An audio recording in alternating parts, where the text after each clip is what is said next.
next to her. My grandma began to tell me that Uncle Fernando was really her younger Now brother. turn right.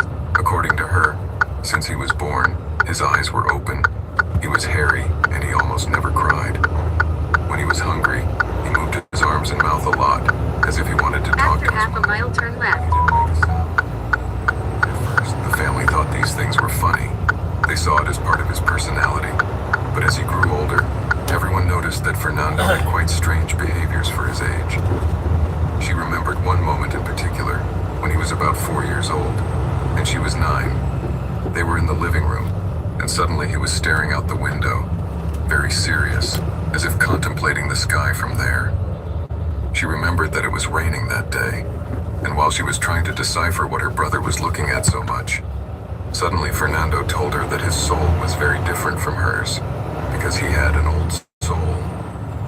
My grandmother was speechless for a moment and then burst out laughing, thinking it was a joke of his, but he looked at her with a seriousness that surprised her and asked her to stop laughing. But she kept on guffawing until she realized that despite her laughter, he was looking at her very seriously. So she stopped and, to her surprise, Fernando smiled at her and told her that her soul was not yet ready to understand what he was saying. A few After days later, 1,000 feet, turn Fernando left told on his siblings East what he had 4th been saying, and they all began to move away from him, as it was somewhat strange and uncomfortable for them to hear such a little boy talk that way. But my grandmother felt a special affection for Fernando, so she decided to overlook the comments of the others and began to take what the boy was saying seriously. One night, Now turn while they left. were at dinner, he approached his mother, and with tears in his eyes, told her that he wanted to go home. She, obviously confused, replied that they were already home, but the boy kept insisting, mentioning that he wanted to go back to a different house, even though she wasn't there. As they were already used to Fernando's weird talks, his mother decided to ask him more about that house he had in mind, so he started to describe it. He said it had 2 floors and 3 rooms with wooden frames on the windows.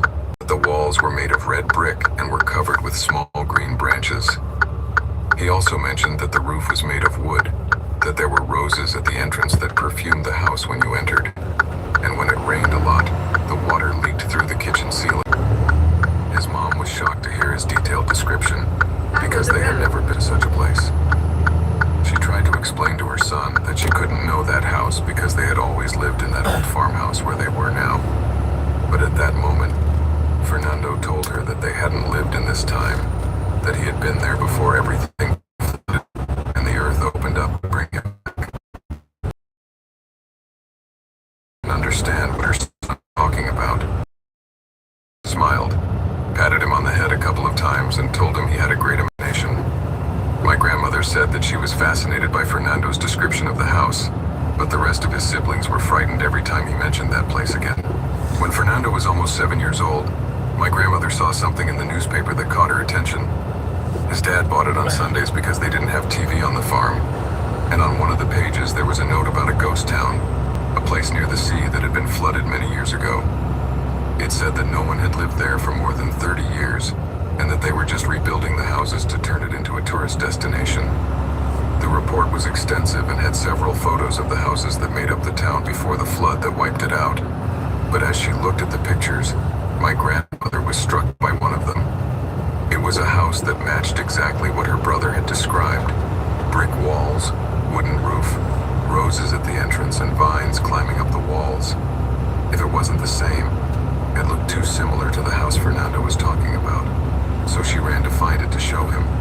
But when he saw the photo, he told her he wasn't quite sure. He didn't seem to remember anything he had told years before, although he was impressed that his sister remembered his description perfectly. She insisted to his parents that they had to go check that place out, because she believed that, although he no longer remembered it clearly, he had lived another life before, and for some strange reason, had memories of that past existence. Of course, to his parents that sounded crazy. My grandmother said that her dad had never punished her as hard as he did that day, and never did it again. Her father was a man of deep Christian faith, and it sounded like blasphemy to her what he was talking about. After that, my grandmother and Fernando decided that they would not talk about those topics in front of the family anymore. And the truth is that it was not a big problem, because as they grew up, their older siblings moved away.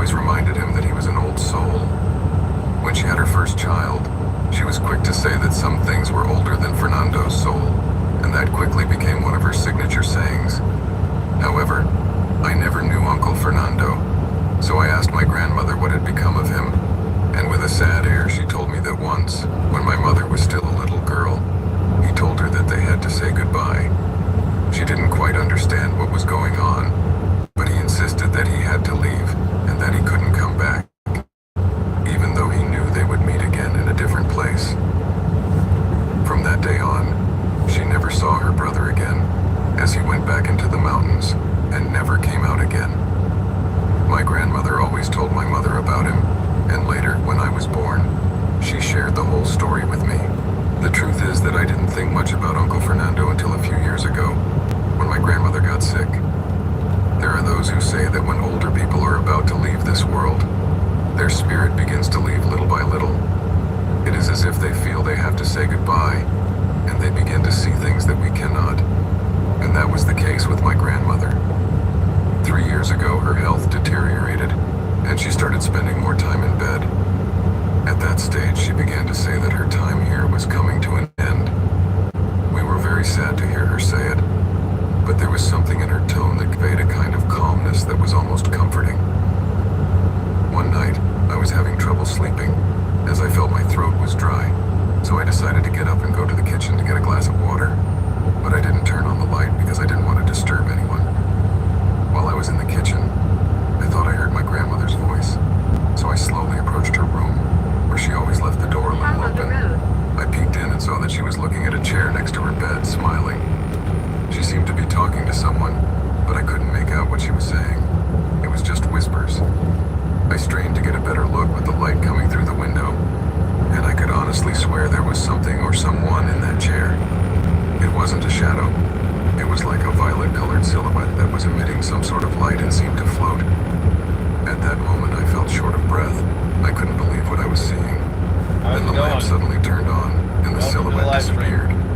Suddenly, I turned to look at my grandmother. She had turned on the light she had on the bedside table. Then she called me, asking if I had been there for a long time. I didn't know what to say to her at that moment, but I realized she had tears in her eyes. So I told her what I saw, and she smiled, saying that her brother had come to visit her. It was the second time in a few days that he had visited her. I asked her which brother she was talking about, even though I already knew the answer. She didn't say anything else, but she looked calm, almost happy. She told me that Fernando was waiting for her, and that soon it would be time to meet him again. That night I cried with my grandmother, because I knew what her words meant. So I slept with her, and hugged her very tightly to prevent her from going anywhere. But at dawn, she was already gone. I woke up still hugging her fragile body, but soon I realized that her soul was no longer there. She had gone with Uncle Fernando.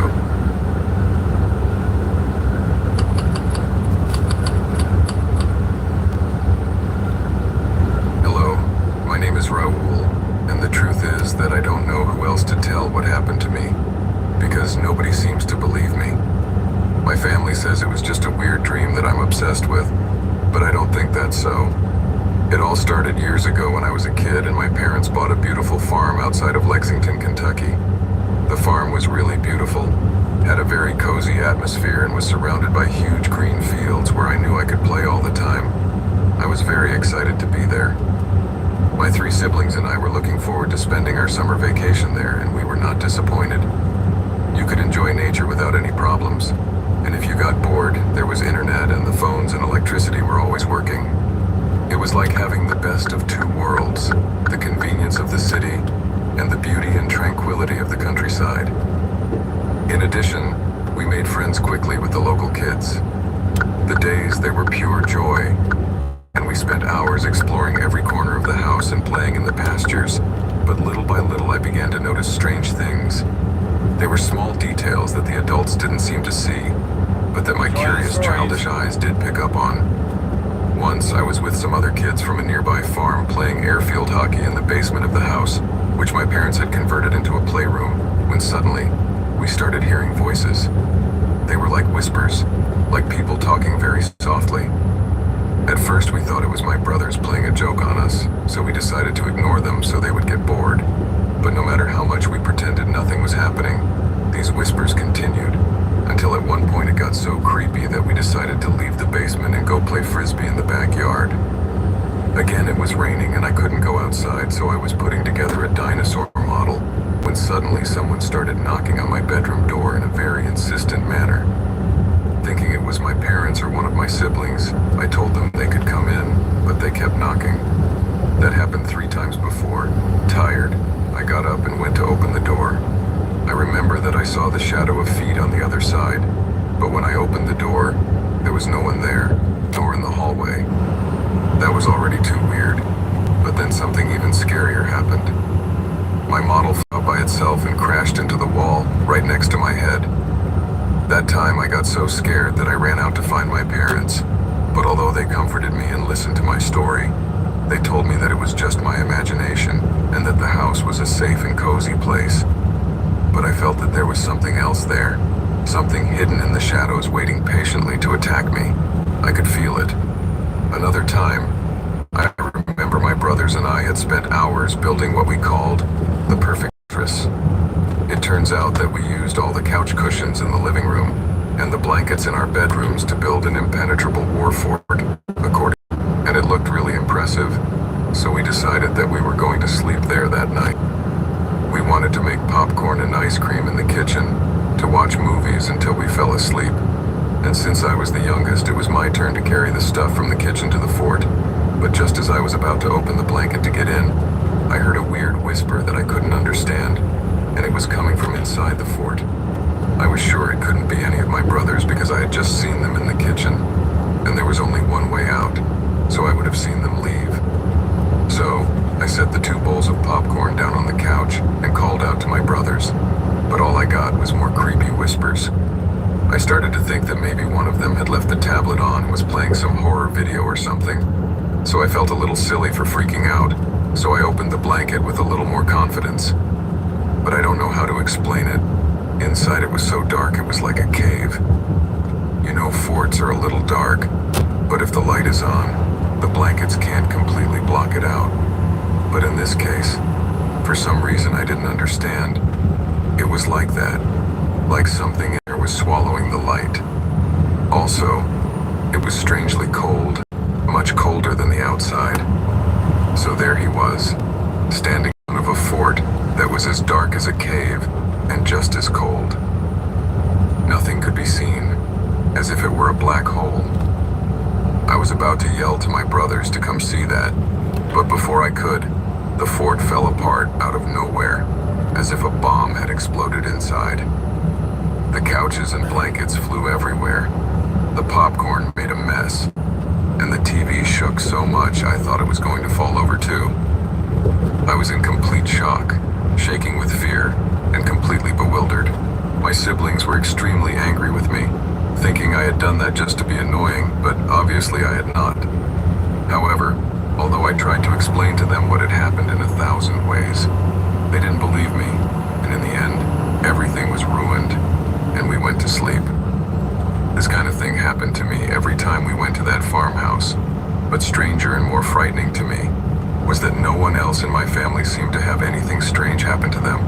It was as if whatever was in that house had become obsessed with me, always trying to bother me and make my life miserable during my summer vacations. Over time, my visits to the farm became less frequent. As I grew older, my responsibilities and life in general meant that I was able to stay away from that place so disturbing that just remembering it made my hair stand on end. But, as no one had ever believed me, the day came when my parents decided that I had to spend a few days of my vacation there. At first, everything seemed normal, so much so that I began to think that maybe everything I had experienced as a child was just a figment of my imagination. For a moment I thought that my childish mind had exaggerated things, and that maybe nothing strange had really happened in the house. But that tranquility lasted until the first night. We had arrived in the morning and spent a most normal day, riding horses and having fun outdoors.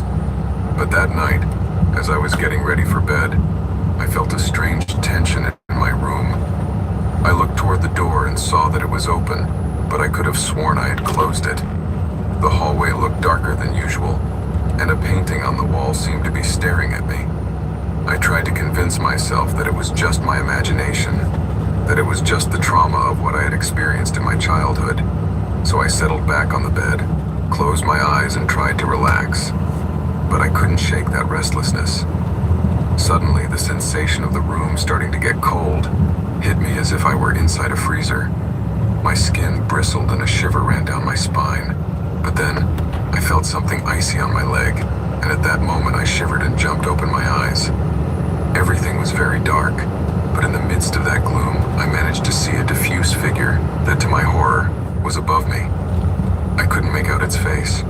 It was just a dark shadow, with a human shape that made a wave of terror go into my bones. I tried to scream, but nothing came out. My voice was stuck in my throat. I wanted to move, but my body was paralyzed, unable to respond. Suddenly, the figure raised its head and climbed up my body until it was face to face with me, and its cold breath hit my face. Meanwhile, I remained immobile, unable to make any movement. It was as if that being had immobilized me, and no matter how hard I tried to scream or move away, my body did not respond. Then I could feel it moving towards my ear, and that was when I heard a hoarse whisper that will stay in my memory forever. "I will come for you someday." At that moment, the level of panic I was in is something I can't even describe. I will only say that I have never felt such terror in my life. Completely desperate and terrified, I made one last attempt to move or scream, and after a few seconds, I managed to make a small scream.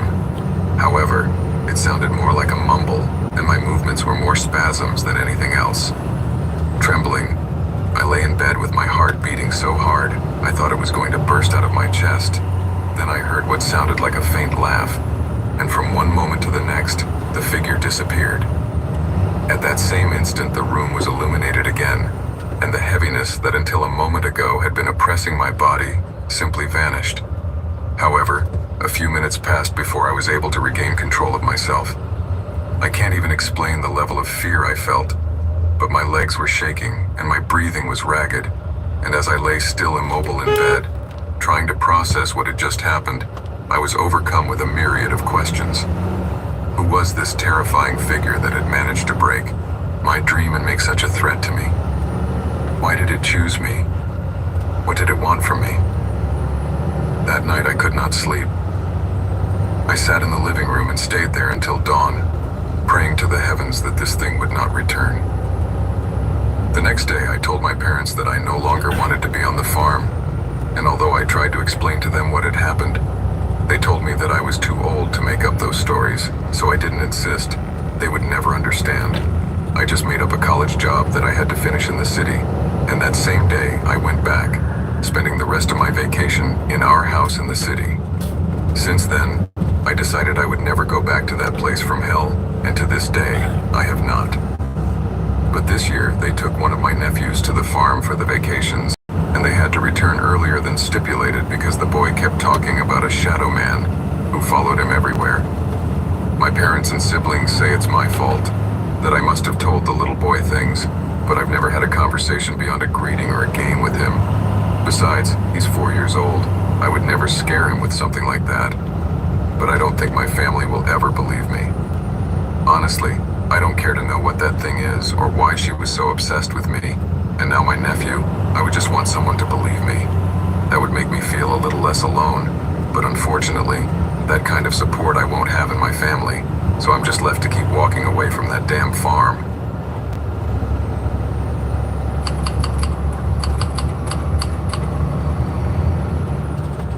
My name is Claudia, and I definitely have to share what happened on that little farm. To this day, that memory haunts me, and maybe sharing it with someone else can help me get over it a little bit. So this is my story.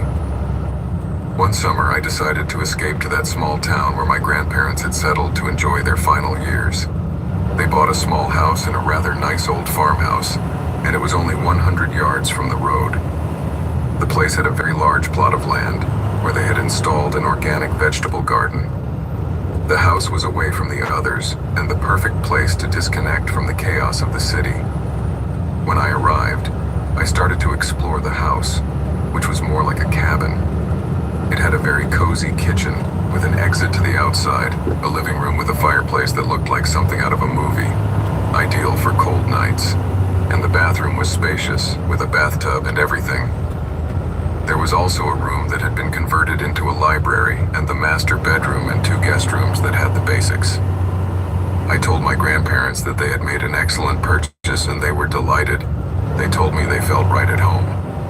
It turns out they had good luck with the purchase, as the previous owner was a guy of about 45 who was moving to Spain for an important job and had to sell the property in a hurry, so he let them have it all at an unrepayable price. At first it sounded strange to me and I asked them if the cabin had debts or something weird, but my grandfather, who is always cautious when it comes to doing business, already suspected as much, and so he made sure everything was in order with the notary. In the end, it seemed that he really was just a guy who needed to move out right away. Friday night, I was dead tired after the trip, so after dinner with the grandparents, I went to the bathroom and prepared the bathtub for a nice hot shower. After a few minutes, I soaked in it and closed my eyes to enjoy the moment. I felt wonderful. Everything was quiet and peaceful, the perfect climate to relax, until I felt something strange. The water on one side of my leg moved. I sat up suddenly, thinking that maybe a bottle of shampoo had fallen in or something, but seeing nothing immediately, I suddenly thought of a mouse and almost got something.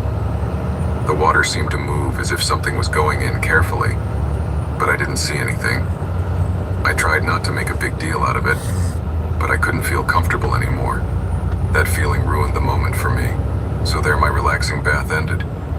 I quickly got out of the tub, took a quick shower, wrapped myself in a robe and went to my room. Then I started to arrange a few things for my luggage while I combed my hair in front of the mirror. Everything was quiet again, and it was a relief to know that I didn't have to do anything for the next few days, so my mind was completely disconnected. But then, something broke that calm. I saw in the mirror how the window curtain inflated as if someone was there. I turned around, terrified, feeling my pulse quicken.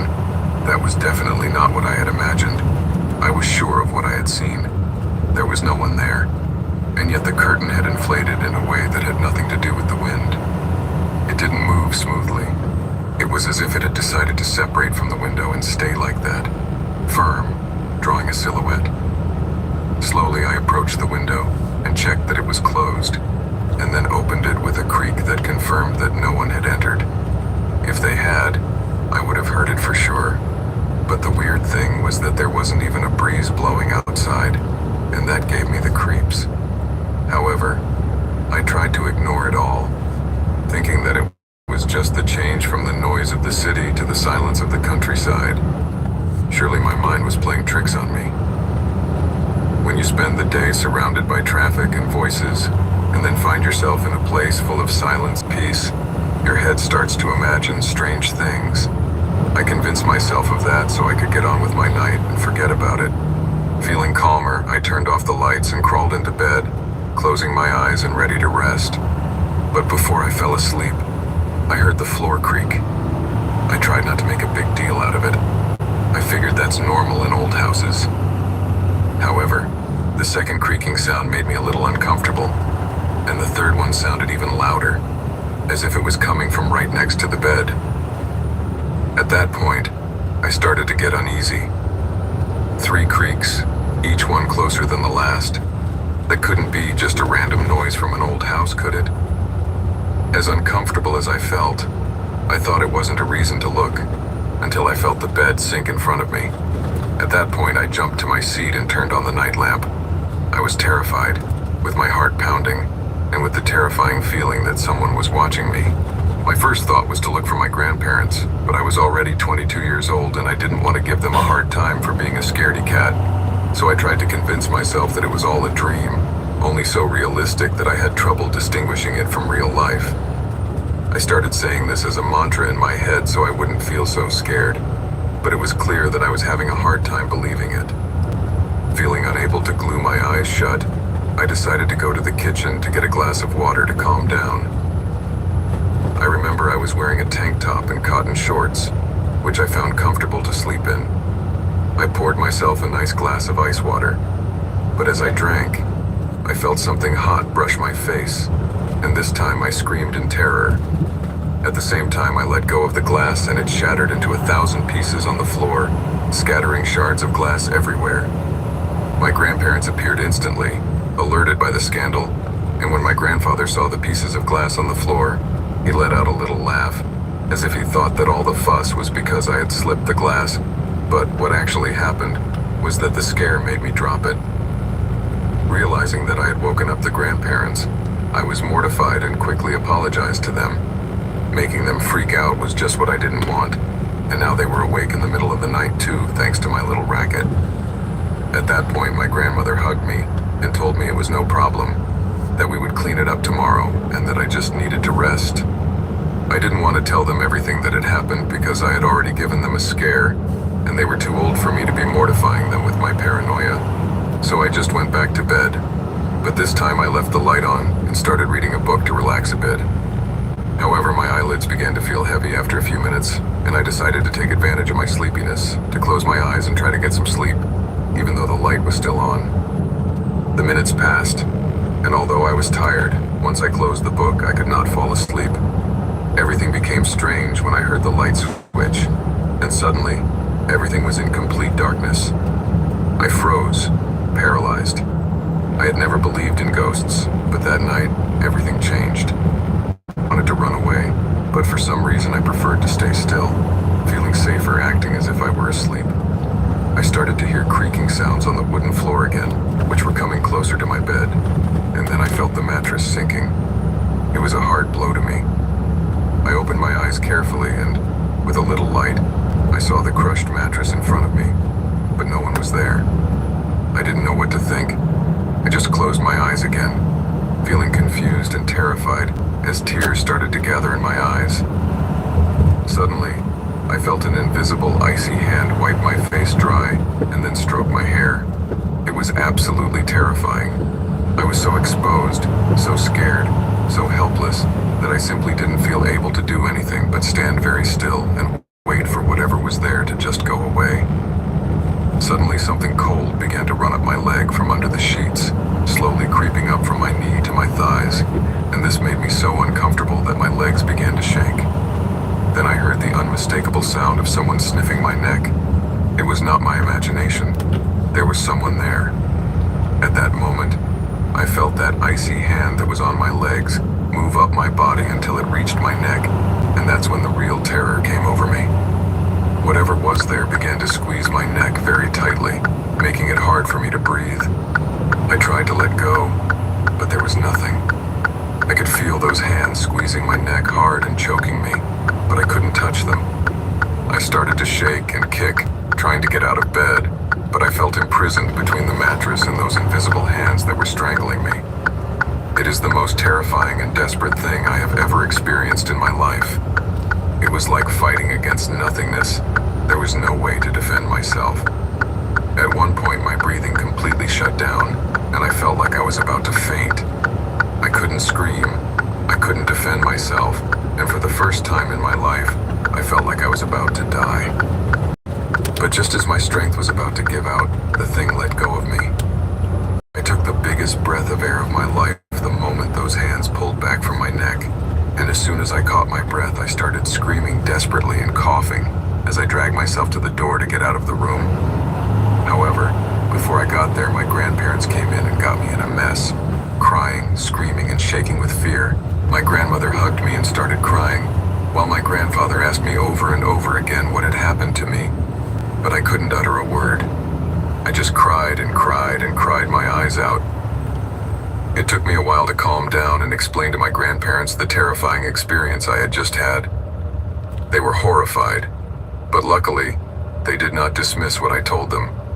On the contrary, at that moment, my grandmother confessed to us that since they moved to the farm, she had also had strange experiences, like hearing footsteps and seeing a shadow through the curtains, but this surpassed anything.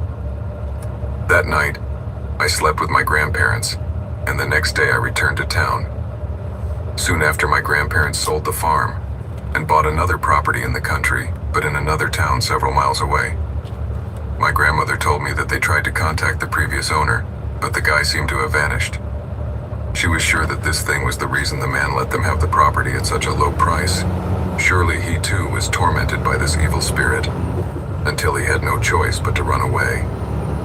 Be that as it may, this was the most terrifying experience I have lived until today, and I hope I will never again experience something similar.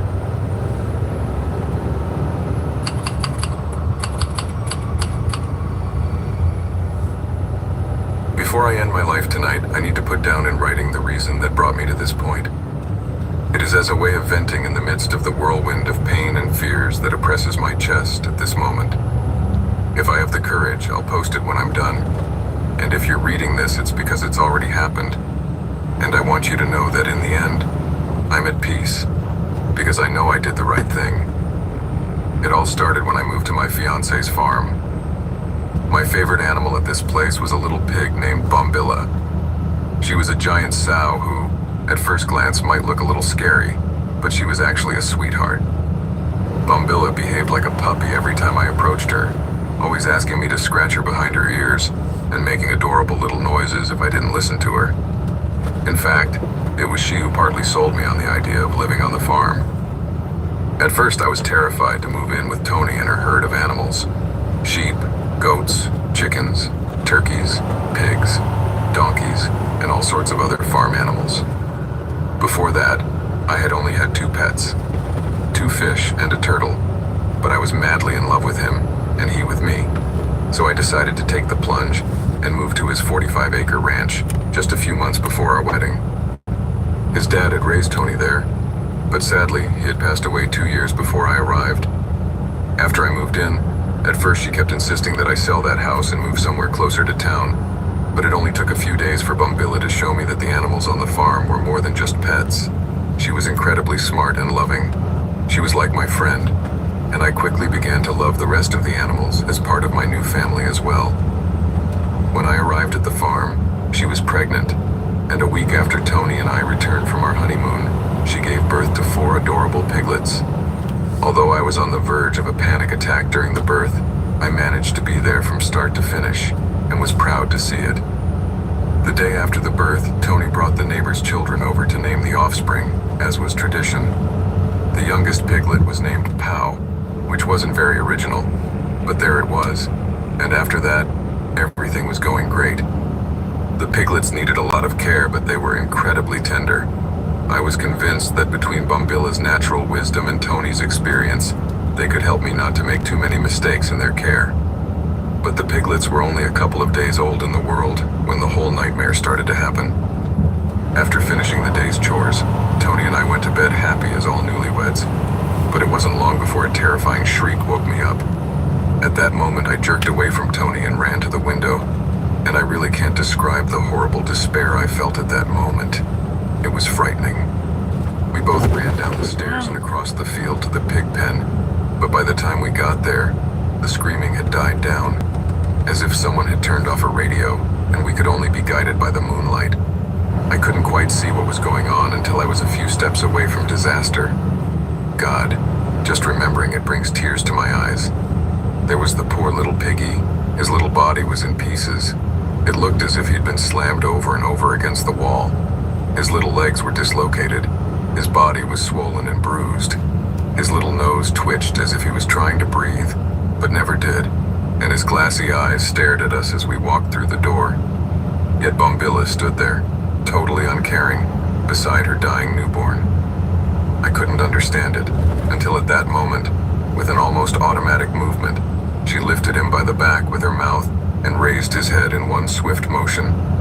As I realized what she was about to do, I gave a scream and tried to stop her, but Tony stopped me in my tracks, holding me by the arm, while Sal plunged her nose into the ground with brutal force, crushing little Pow.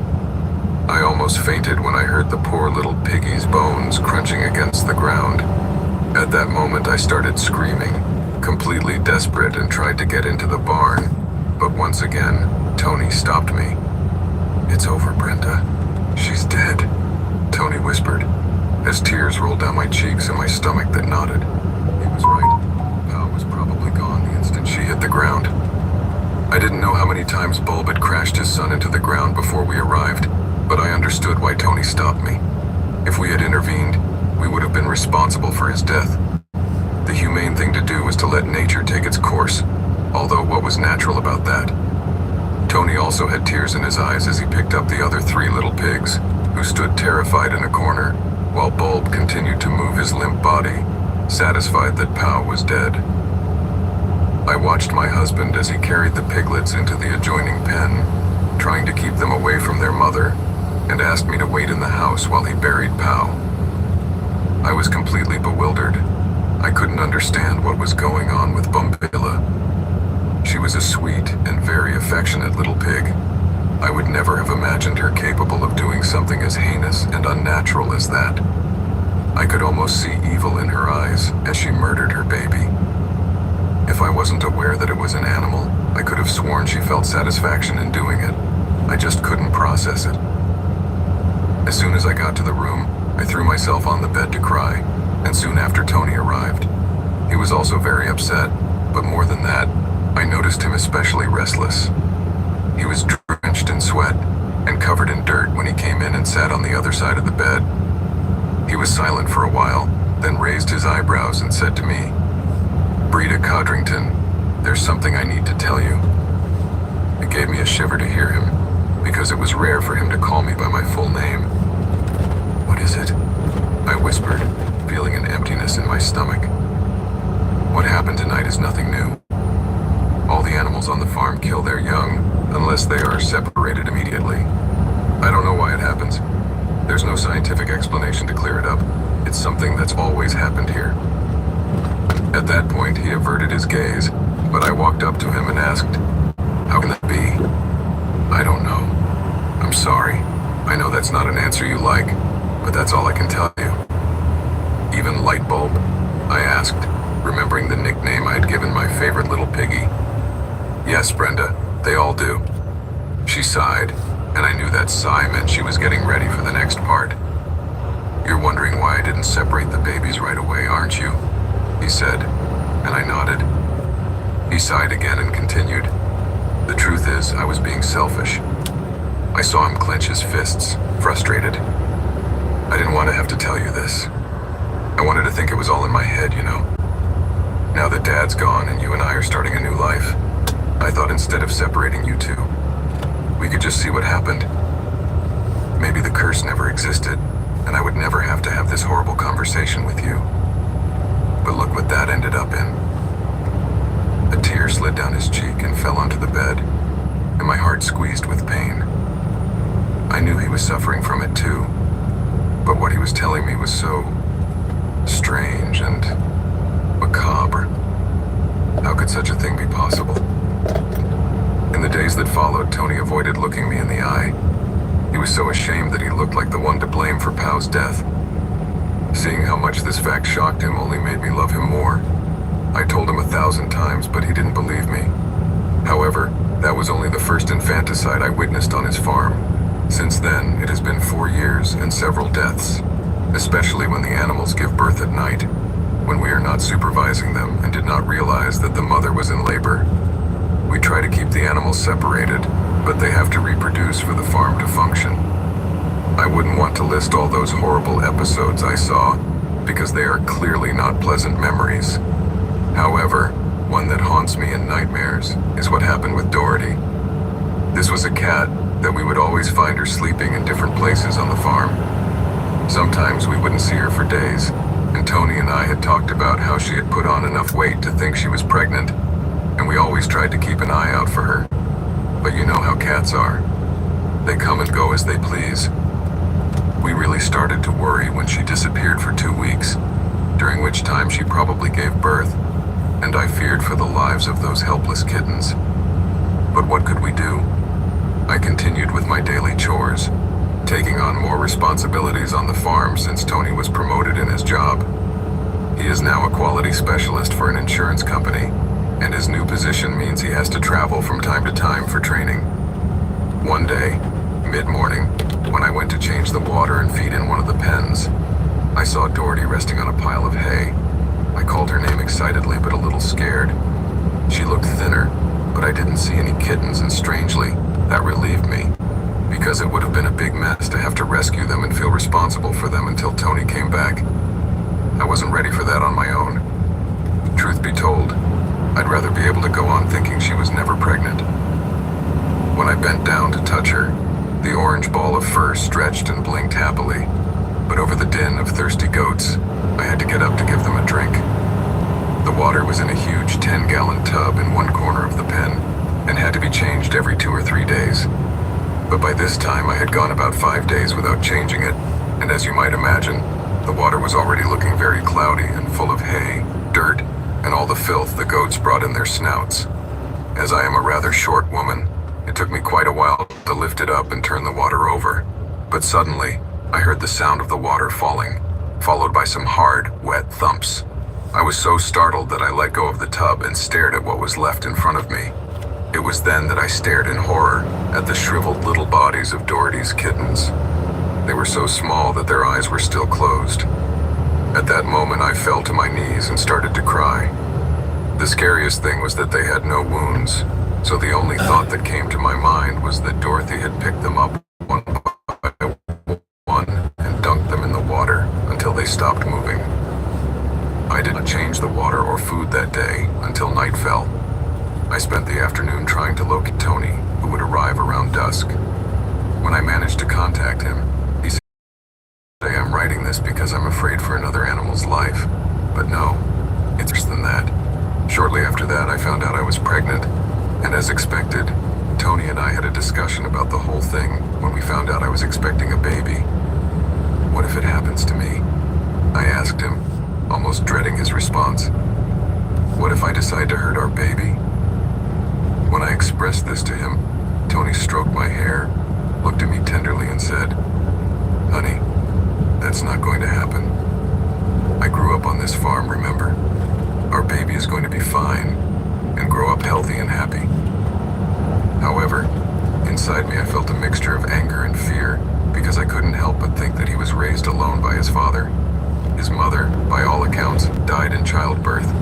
But looking at everything I had seen, now that I think about it, maybe that was the story he was told to avoid further questions. Tonight I'm alone, and it has been 10 days since I gave birth. During all that time, I hadn't been alone for a moment. Tony and my parents, family, neighbors have been there to support me at all times, which has made it easier to ignore those dark thoughts that assail me, these thoughts of hurting my baby. At first, I tried to convince myself that it was something psychosomatic, that by obsessing over those ideas, I really thought it might happen.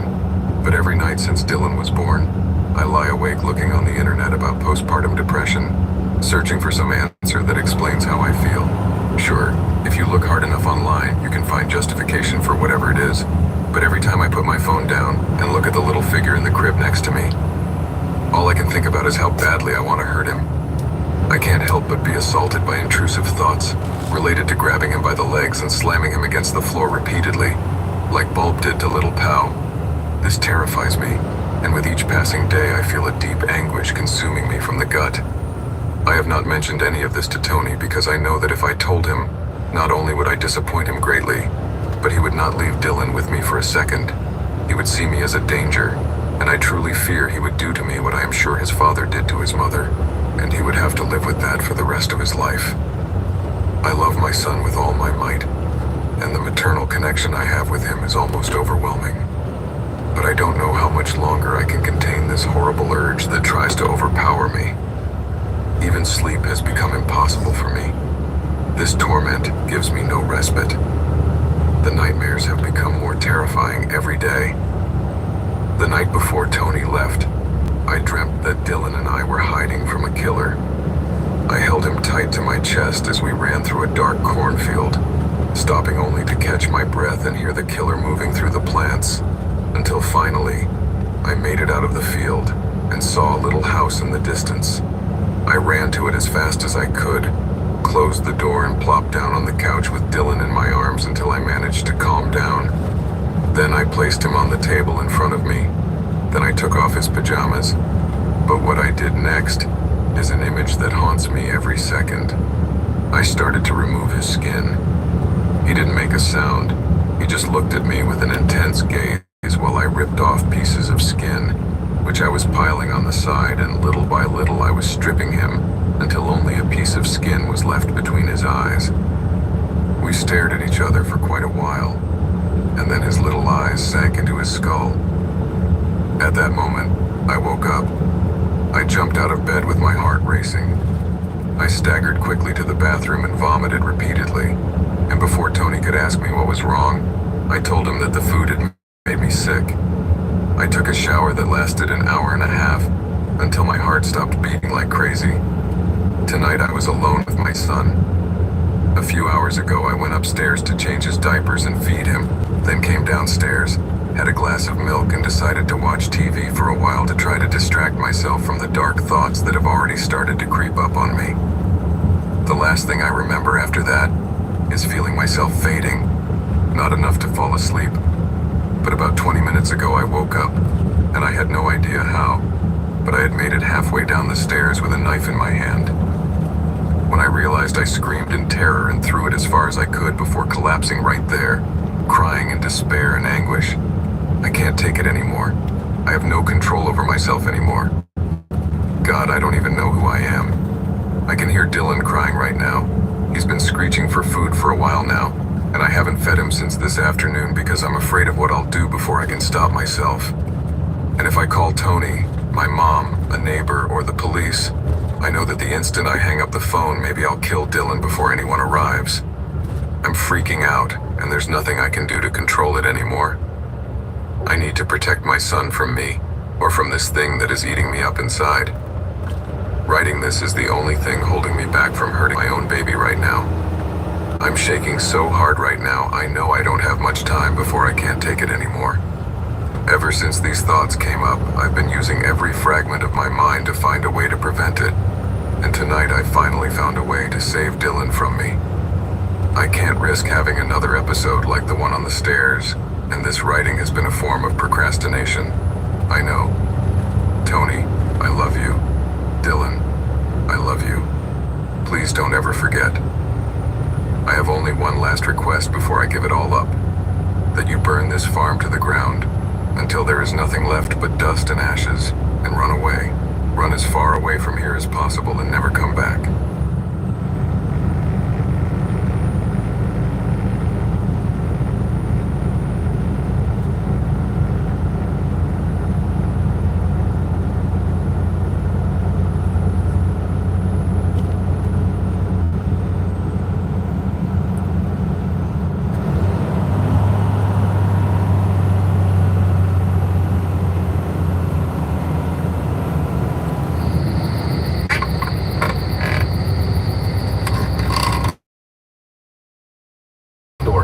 I'd like to take a moment to thank this video's sponsor, Pi.org.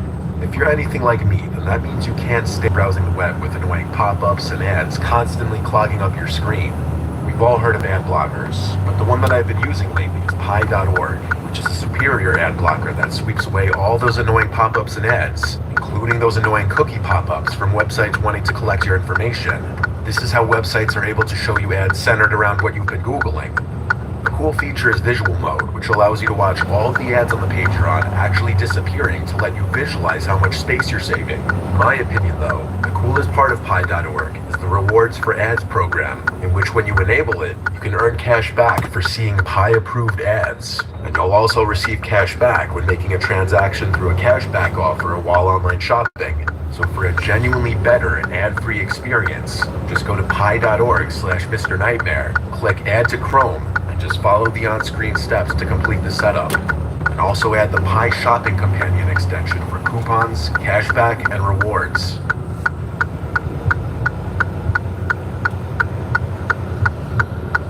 When I was a kid, around 9 or 10, my dad got a really high-paying job that forced us to move from middle-of-nowhere Pennsylvania to Brookmont, Maryland. I say forced, but that's probably not the best way to describe what happened. In reality, my parents were thrilled to make the move. It was a decision they barely thought about. In the span of about a month, we went from this tiny, rundown house in a relatively low-income area to a massive property in one of Maryland's nicest suburbs. You might be wondering how I felt about the whole thing. At that age, I was a pretty antisocial kid and mostly kept to myself, so it's not like I was leaving any lifelong friends behind. I didn't really have any to begin with. Years later, my parents would tell me that the prospect of giving me a fresh start was one of the reasons they were so willing to uproot our entire lives. But that's neither here nor there. The move didn't bother me much, and I was able to adjust pretty quickly. It's not like adjusting was very difficult given the circumstances, though. Like I said, the house was huge, and even my 10-year-old self could pick up on the fact that we wouldn't be struggling to make ends meet anymore. I'm not going to bore you about the pointless details about the inside of the house. I'll only tell you what you need to know. I had two older brothers, Sean and Harold. The backyard was easily our favorite part. It had a big plot of twisting hedges that made for perfect games of hide and seek, tag, or whatever else we came up with. But the best feature by far was the treehouse at the right edge of the property. Each house on the block was separated by a decently large cluster of tall trees, and the treehouse was situated directly within that patch. I say treehouse, but it was more like a tree castle. It wasn't your dad's run-of-the-mill weekend project. It was massive, spanning 6 or 7 adjacent trees. It had 3 different levels and an actual staircase built into it, not those flimsy planks you're probably used to seeing. It was obvious a professional had built it. For a while, my brothers and I played in the treehouse every day. It was always the highlight of our day. Oh my god. Eventually, my brothers got bored of the treehouse. They were older and in that awful teenage phase where nothing was cool anymore. Eventually, I was the only one who played up there, which kind of sucked. I was really torn up about basically being abandoned up there, but my brothers refused to come back no matter what I said. One day, I climbed up into the treehouse and found a folded piece of paper sitting in the corner. To this day, I still remember the exact words written on that first note. It said, "Hello, I'm the Marshmallow Man. It's nice to meet you. What's your name?" I was the happiest kid alive. I assumed it was one of my brothers playing a game with me, so I played along, hoping to re-interest them in the treehouse. There was a stack of paper in the treehouse that hadn't been there before, so I eagerly picked up one of the markers we had in there and wrote back, leaving a little note with my name. I placed it where I'd found the first one, excited to play this new game.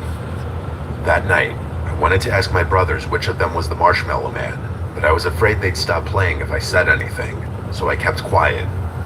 For the next few days, I'd come home from school and run straight to the treehouse. Each time, there'd be another note waiting for me. At first, the notes were innocent and sounded exactly like stuff my brothers would say. I was having a lot of fun with it, but as the days went on, the notes got stranger. The Marshmallow Man started asking me increasingly personal questions that I didn't fully understand. Things that didn't make sense for my brothers to ask, like, what's your favorite time of day to play outside? Or what do you usually eat for breakfast? I don't remember every question he asked, but one of them that will always stick with me was, which window in the house is your bedroom? Whoa. I look back at that exact question and literally feel sick to my stomach. At the time, I still didn't think too much of it. I assumed it was still one of my brothers, so I answered every question without hesitation. But the next note was so unsettling that I couldn't keep quiet anymore. It was something like, what do your pajamas smell like? Or something nasty along those lines. I stormed inside and confronted my brothers, demanding to know which of them was behind the notes. They both started laughing at me and denied it. Both of them swore there was no such thing as the Marshmallow Man and started making fun of me for still playing make-believe. I started crying and ran out of the room. I remember being a mixture of sad and angry. I knew one of them had to be lying. Instead of going to my parents, I hatched a plan to catch them in the act. I was not prepared for what was about to happen. That night, as I lay in bed, I heard tapping at my window. I froze, feeling my heart start to beat out of my chest. I was already scared of the dark to begin with, so the tapping added a layer of fear that I couldn't deal with. I sat there in the dark for what felt like hours, too scared to move. Eventually, I forced myself to sleep. The next morning, I pulled back the window curtains and almost screamed. Taped to the outside of my window were dozens of marshmallows. It had to be my brothers. I was so angry, this wasn't funny anymore. I decided I'd catch them red-handed the next night. I pretended like I hadn't noticed the marshmallows and didn't say a thing to either of them all day. Later that night, I was ready. When the tapping started again, I jumped out of bed and yanked the curtains open, ready to yell at them. But it wasn't my brothers. On the other side of the glass was a man, an old, disgusting man with yellow eyes and what looked like rotting teeth. He had patchy hair on his head and smiled at me when he noticed me looking. I don't think I've ever screamed louder in my life. Felt like I was gonna die in that moment. My parents came running, but by the time they got to my room, the man was gone. It was a huge thing. The police searched the property, combing through every inch of the yard and treehouse. They didn't find anything. They even checked the surrounding area. That man was never found. Some of our neighbors came outside to see what was going on, reacted in horror when my parents filled them in. I told the police and my parents everything I knew. There wasn't much I could even say. They took the notes in as evidence, but I doubt they really did anything with them. My man never came back. My parents told me to never play in the treehouse.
Gotta pull forward, son.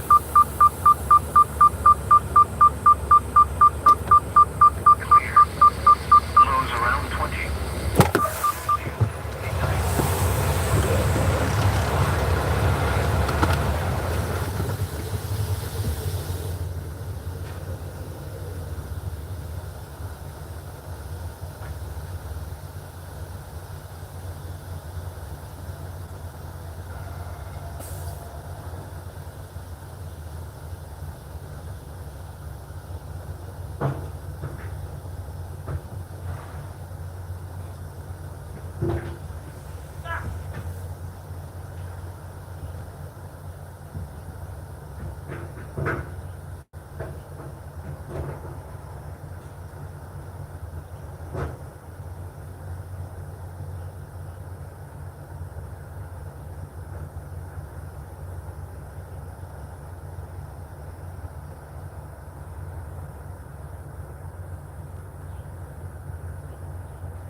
maybe a gallon.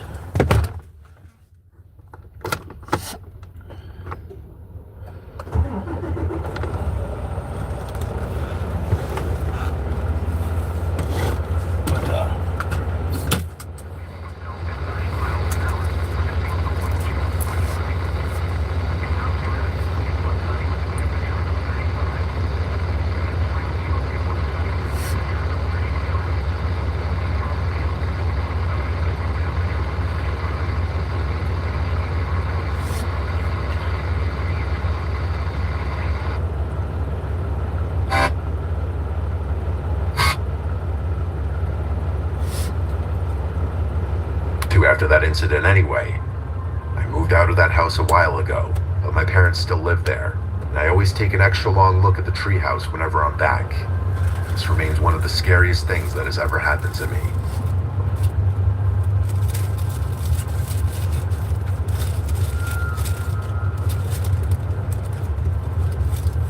This memory has been on my mind a lot lately. My youngest son Luke just went off to college, and while I'm proud of him, the house feels quieter than it ever has before. Too quiet, if I'm being honest. It's funny, when the kids are young, you dream of peace and quiet. But when it finally comes, it's not as comforting as you thought it would be. I don't know why, but his going away unlocked a part of my brain that honestly forgot about what I'm about to tell you. People have told my wife and I that it's normal to be thinking a little extra about memories from my kid's childhood at a time like this, so I guess it's not too surprising. I still remember when he was just a little kid, full of energy and curiosity, always getting into something. There's one memory I have of that time that is definitely not all sunshine and rainbows, though. Luke was 8 years old when this happens. Even now, I can't fully make sense of it. I'm a carpenter by trade, so I'm pretty good with my hands. Always have been. I will admit that I was much more lively back then, willing to undertake all sorts of makeshift projects and such. One of my favorite projects was the treehouse I built for Luke in the backyard, which is still standing to this day. It wasn't just a simple platform nailed to a tree. I poured my heart into it. Walls, a roof, proper wooden steps leading up to the entrance. It was sturdy, too. I wanted it to feel like an extension of our house to him, and I definitely succeeded in that regard.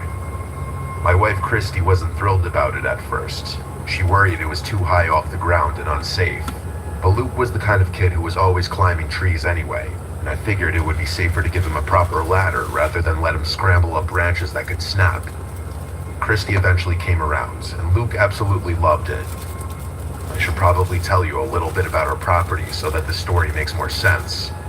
Our house was at the very end of a dead-end street in a relatively woodsy area. The backyard actually bordered the woods, which was part of why Christy and I fell in love with the house in the first place.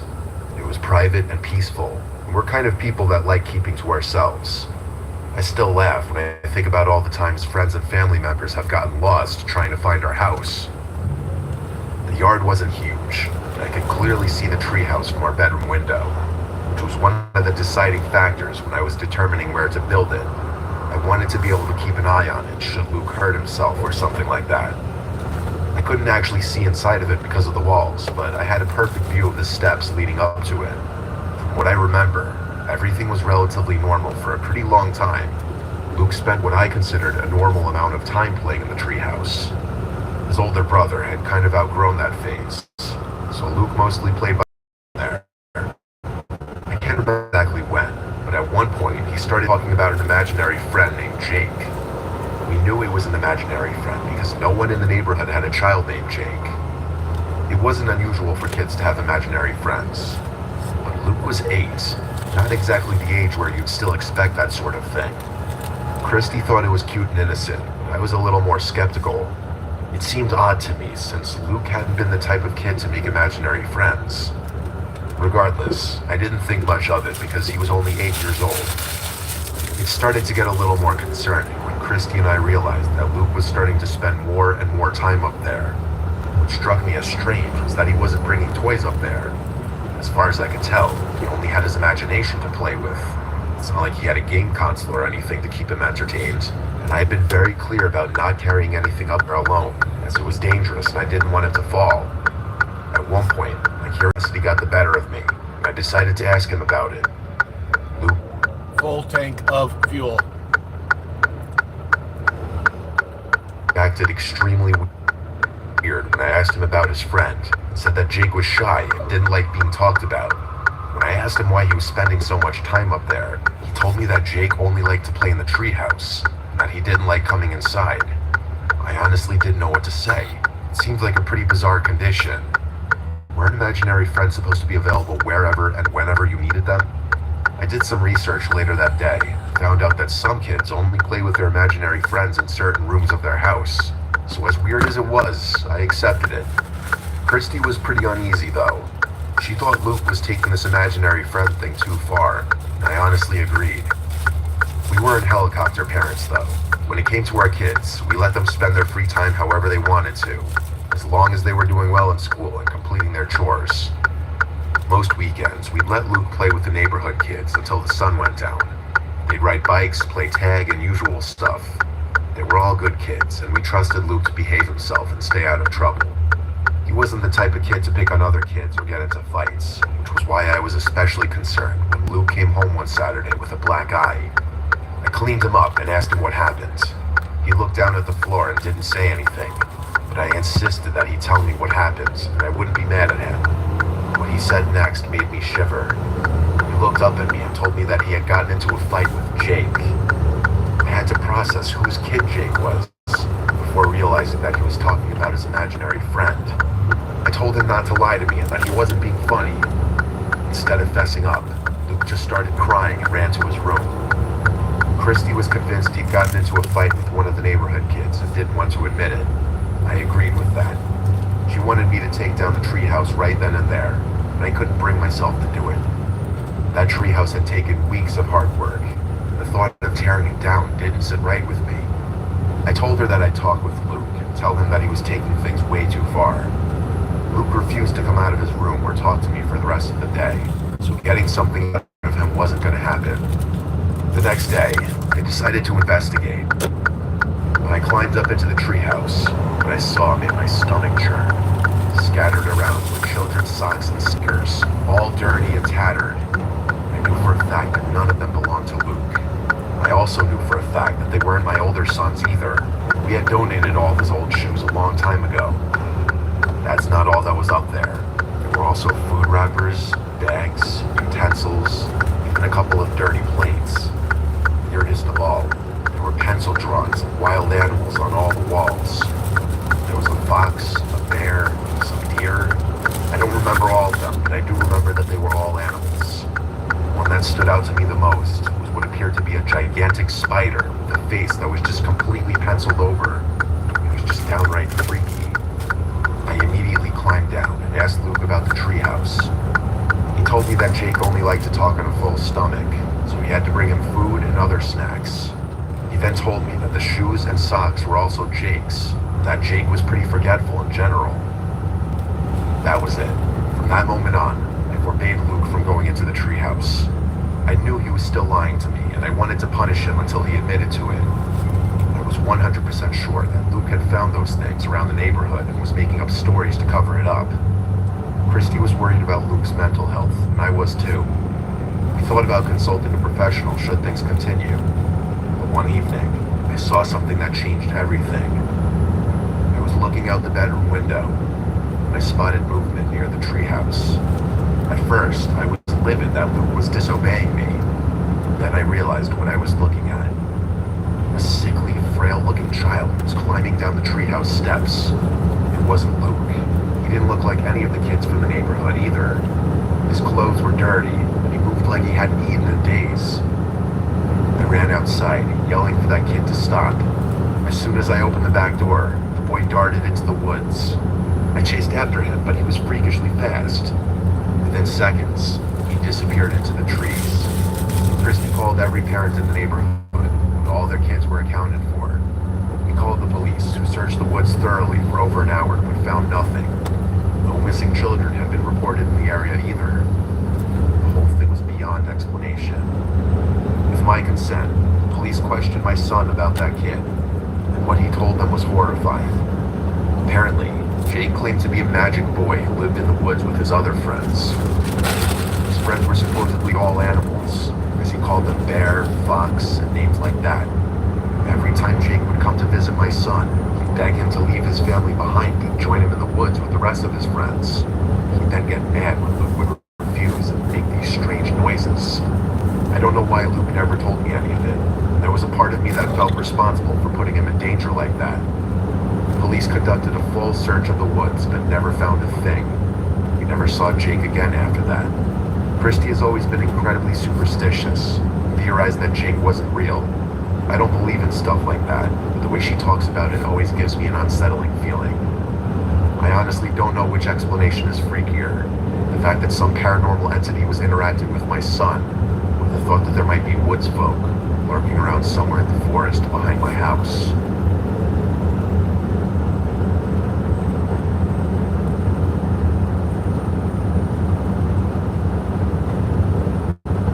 This happened a few weeks ago, so it's still fresh in my mind. I live in a quiet suburb in Delaware, but I'm a sophomore in college out in California. This happened during fall break in October, when I was back home for a few days. I come home every chance I can, which honestly always feels a little bittersweet. I love seeing my parents, which can be suffocating. One of the things that drives me crazy is how tight they are about weed. Even though it's recently been legalized here, they lose their minds. I've really gotten used to the idea that I'm an adult now. Tradition of the whole thing. But at the end of the day, they are my parents. I never disrespect them, especially while I'm under their roof. Whenever I'm home, I have to sneak around to avoid getting caught. I hate to admit it, but sneaking around my parents is a skill I've mastered over the years. I can't even count the number of times I've snuck out of the house late at night, let alone all the other mischievous that I used to do. My dad has the nose of a bloodhound, so smoking inside isn't an option. Thankfully, my old tree house is still standing in the front yard. My parents built it for me when I was a kid, and even though it's weathered and creaky in some spots, it's held up surprisingly well. It's high enough in the trees that it's basically hidden from view, especially from the house. From up there, I can see everything. The yard, the street, the windows of the house, but no one can see me unless they know exactly where to look. When I was younger, that treehouse was the place I went when I needed to escape, which, if you knew what it was like as a child, was relatively often. It's honestly kind of hard to talk about with all the old memories flooding back, but I'll get to the point. On the Saturday before I was supposed to fly back to school, my parents were out at some banquet or something that was going to run late into the evening. I knew they wouldn't be home for hours, but I didn't know exactly when they'd be returning.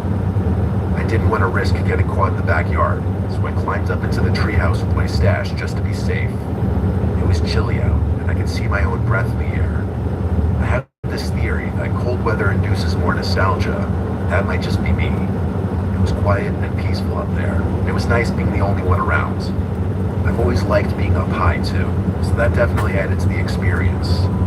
I watched the sunset as I thought about school, excited to go back. By the time I finished, it was mostly dark outside, meaning I had timed things just right. That's when I noticed it. As I was panning my eyes across the yard, a light turned on in the house. I froze, knowing I was the only one home.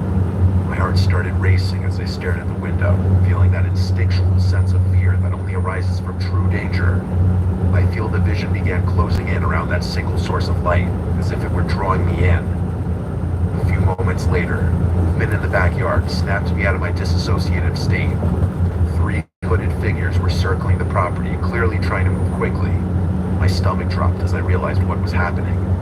I watched as the 3 figures moved to the front steps. That's when a 4th figure opened the door and let them in. My chest tightened as it hit me. My house was being robbed. I didn't know what to do, but I couldn't look away. Part of me was still frozen, and another part of me was still trying to convince myself that what I was seeing was real. That's the best way I can explain what I was feeling in that moment. One of the figures stayed outside, pacing the yard. I think some subconscious part of me clicked, because I looked down and my phone was in my hand, open to the keypad on my phone app. Without thinking, I dialed 911 and whispered into the phone, trying to stay as quiet as possible. I told the operator what was happening and hung up. But as I was putting my phone away, the light from the screen must have caught the guy's eye, because he whipped his head to look up into the trees. I ducked, worried he had seen me. Not 3 seconds later, I got my answer. I heard a voice yell out, "Hey," clearly directed at me. I peeked around one of the wooden floor pieces and saw a dark figure walking towards the base of the tree. He knew where I was. I was sure of it. He got to the base. Comfort mode.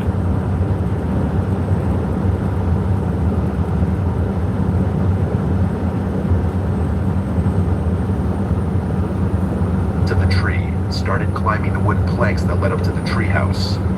I screamed that police were on their way, hoping to scare him off, but he didn't stop. He just kept climbing, his hands gripping the planks like he was determined to get to me. Without thinking, I grabbed my bong, the only thing within reach, threw it as hard as I could. It hit him in the head and shattered into a million pieces. He let out a loud curse before falling to the ground. He wasn't very high up, but it was enough to make him reconsider. Instead of climbing back up again, he ran back towards the house and shouted at the other guys who were still inside. The next thing I saw was all four of them running to my backyard. They presumably entered and exited from. My heart was still beating like crazy. Not even 3 minutes later, the police arrived. I was shaking so badly as I climbed the treehouse that I thought I was going to fall. I tried to tell them what had happened, but words were a mess. I told them that I hadn't seen a getaway car, and that I didn't get a good look at any of their faces. My parents pulled in not long after that. They were really sympathetic about the whole thing, which I was grateful for. The police told us that the robbers must have known my parents would be out that night. It seemed like a planned job, but what they didn't plan for was me being there. I still don't know how to feel about it. I especially don't want to think about what would have happened if that guy gotten all the way up to the treehouse. I'm back in school now, but if I'm being honest, I haven't had a good night's sleep since this incident. I'm terrified those people might come back, and even more terrified that my parents are there all alone. I'm worried sick about their safety, and I just hope that's the last we ever hear of them. I hope I never have to give an update, but I will if God forbid something comes up.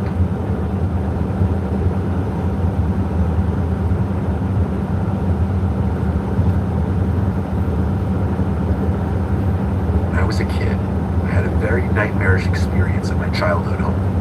My family moved to this house when I was like 4, so I really don't remember anything of the house we lived in when I was born. Oh. We lived in what I call my childhood house from when I was 4 to when I was 14, so exactly 10 years. I loved that house. I have very good memories from growing up there. We moved out of state when I was just beginning high school, which was a nightmare in of itself, but that's nothing to do with this story.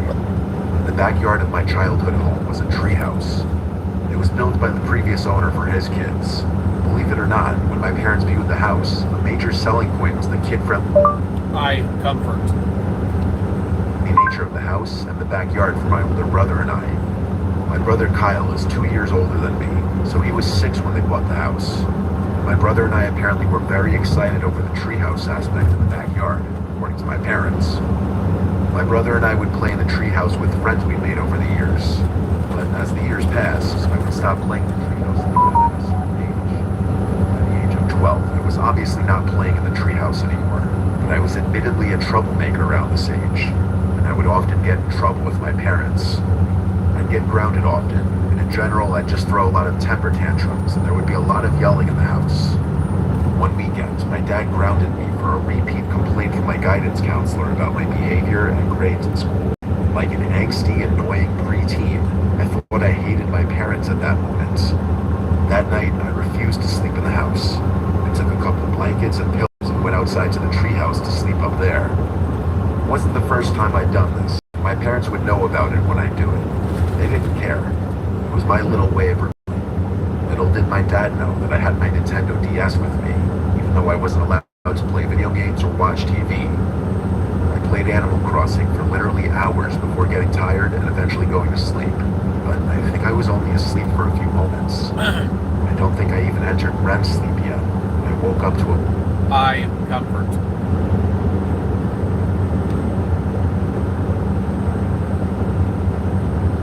voice from outside calling my name. Tommy. Tommy. I was still confused as I was waking back up. It could have been my dad's voice. Tommy, are you up there? The voice said. All I remember is it being a deep, grown man's voice. I didn't reply. My heart started to race for some reason. I heard the steps of the ladder squeaking as someone was coming up. And then, in the near pitch black darkness. I saw someone poke their head through the opening in the floor. I couldn't see their face. I just saw the shadow of the outline of their head. He said, there you are. I replied, Dad? This was where he stopped responding entirely. For about 20 seconds, I stared at this head that I presume was staring back at me. I was waiting for my eyes to readjust to the darkness, but something told me that that wasn't my dad. I stood up and went to the window of the treehouse and started screaming Dad as loud as I could. I saw the light in my parents' room turn on, and I also heard footsteps hurrying down the ladder to the treehouse. Moments later, my parents burst outside through the back door, and my dad swore to me that he wasn't out there playing a prank on me. My parents believed me. It wasn't like some stupid horror movie where the parents don't believe a word the kid says. My uncle was still an active cop at the time, and so my dad called him for advice. My uncle made a report on the incident the next day. Not much information I could give besides I heard a deep man's voice and saw the outline of his head, and that he knew my name. Not much the police could work with. Obviously, I never spent a night in the treehouse again. My dad for a while thought it was one of the neighbors directly across from us, but he could never prove it. For years, whenever I'd see him outside and he'd say hi to me, I'd try to think back to the voice from that night, but I just couldn't remember it clearly enough to make a comparison. It still remains a very unsettling mystery in the back of my mind.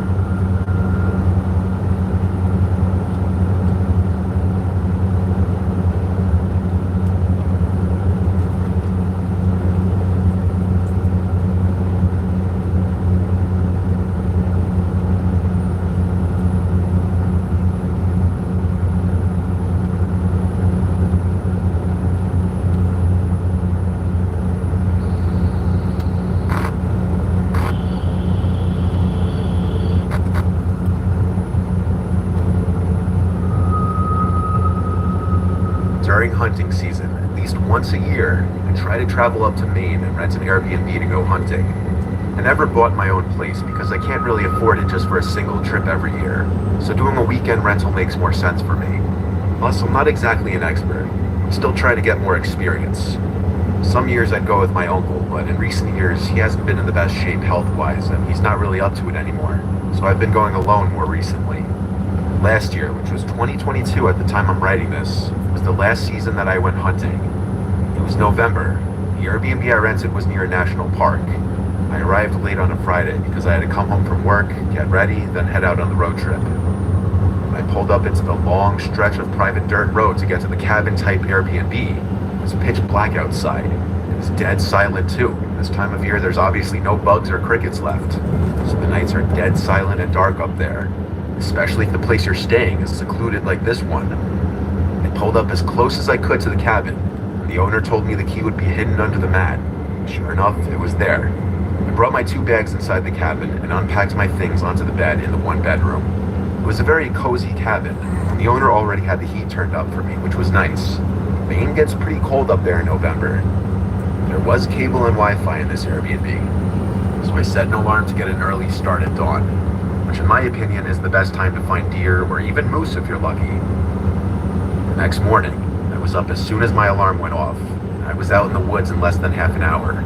Since this was foreign territory to me, I posted up behind a blowdown I found, some knocked over trees. Usually this would now be a waiting game, but I heard a man's voice call from behind me. I had a mini heart attack and turned around to see some man with gray hair, but who looked like he was only 50, was approaching me slowly.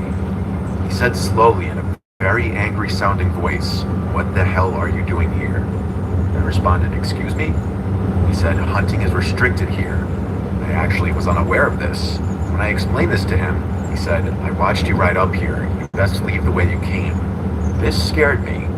He said, "What do you mean you watched me ride up here?" He told me he always sees people riding up to that cabin, always out of town folk who come up here for the wrong reasons. I apologized to him and told him I'd leave. I grabbed my things and started walking back the way I came. And when I looked behind me, the man was gone, out of sight. I walked back to the cabin, then took my car and drove to a different park that, according to some website, allowed hunting. I posted up there, had a failure of the first half of the day. Around midday, I went back to the cabin to just regroup and have a meal. When I got back to the cabin, I found that the door was unlocked. I could have sworn I locked it before. When I got inside, I was almost positive certain things had been moved around, and the zipper to my bag was unzipped. I couldn't remember if I left it zipped up or not, but it was typical for me to always keep my bag zipped up. Just checked every room quick before settling down. I was way too hungry to just prepare a light meal, so I drove to the little village nearby and picked up some Chinese takeout, and I drove right back to the cabin. I was planning on heading back out to the park at dusk. When I got back to the cabin, I just ate my food and went straight to town. I wasn't finding anything. My uncle always told me that for a moose in 10 minutes or 10 days, it just depends on how many are present and being in the right place at the right time. Sadly, luck was not on my side this day. So when it was starting to get dark, I packed up and started heading back to my truck. It was just a short drive back to the cabin. I cooked the pasta and meatballs I brought with me for dinner, so I had the TV on in the background. And I laid down on the little love-seat couch as I ate and watched an old black and white movie. While sitting there, I thought back to earlier, how the door was unlocked and things appeared to have been moved. I didn't notice anything missing. I wondered if it was just in my head or not. Not long after this, I brushed my teeth and shifted to the bedroom where I began to watch another movie in there, planning on falling asleep to it.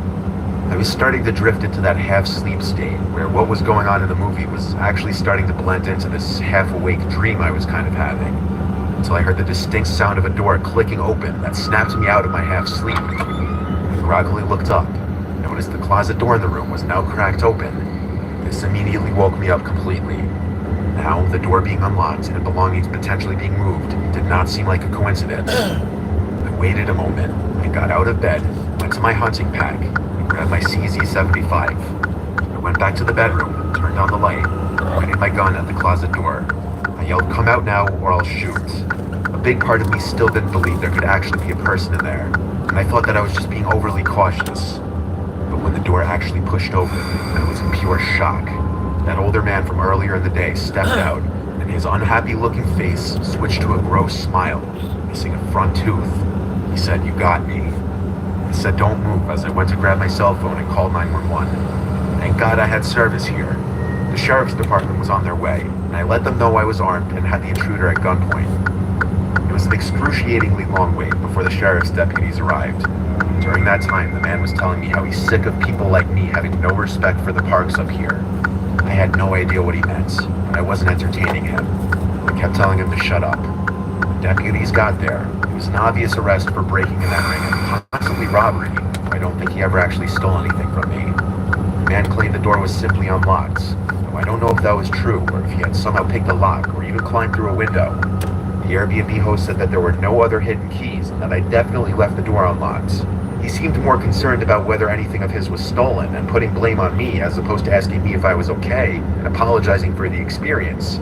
He said he had no idea who the man could have been, even after getting his name. I still don't think I left the door unlocked, but thank God I was on a hunting trip and had my firearms with me to quickly neutralize the threat.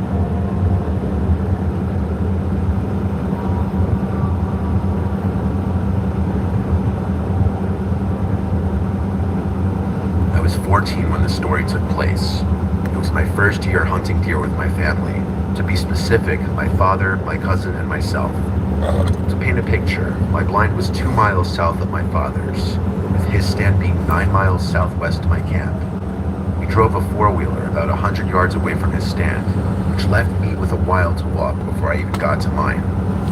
I live in northern Michigan, and during the winter it gets dark quickly and early. It was around 4 p.m. and I started to get cold and decided to close up my tent. I was hunting with a .243 rifle that had a pink camo cover on it with a strap around so I could hang it off my back. I closed up my blind zippers and put my garbage away in a bucket I had.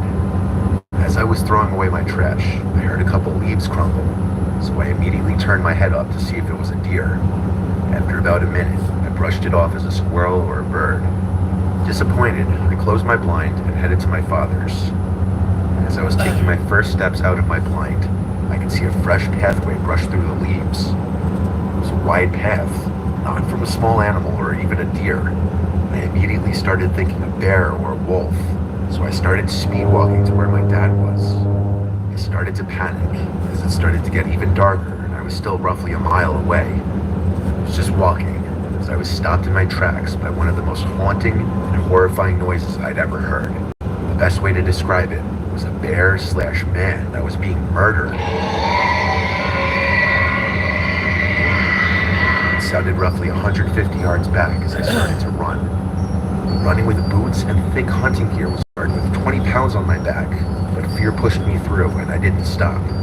Around 25 seconds later, I was still running when I heard it again. This time it was louder and closer.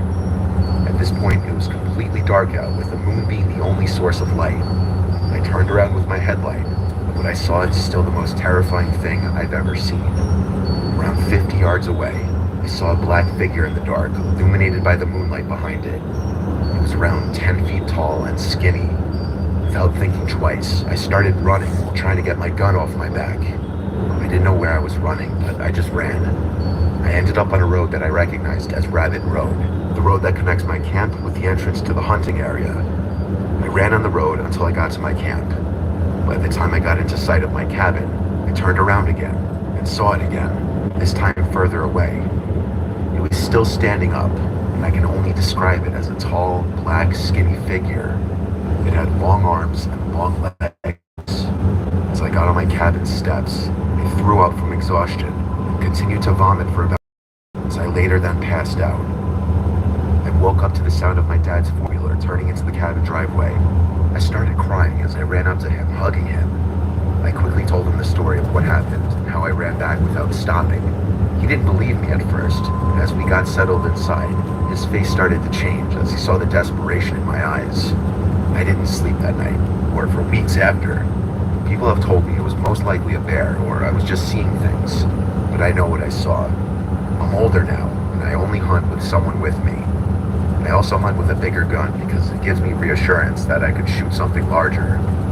As I'm writing this was the most scary experience of my life.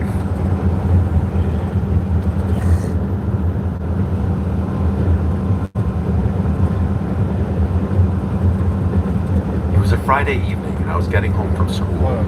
I was 13 years old and was really excited to go hunting.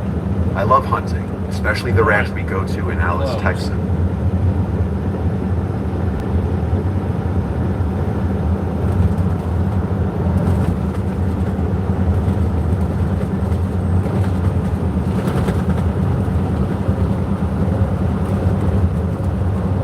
S23 Ultra screen discoloration.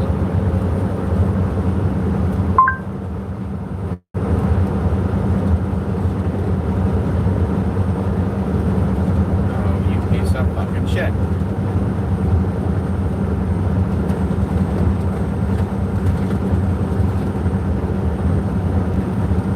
No, fuck you, I'm gonna start you.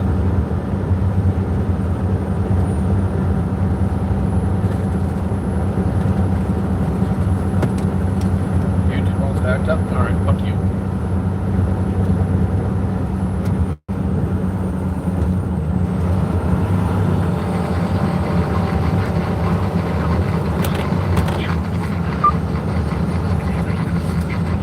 Temperature was 37 degrees.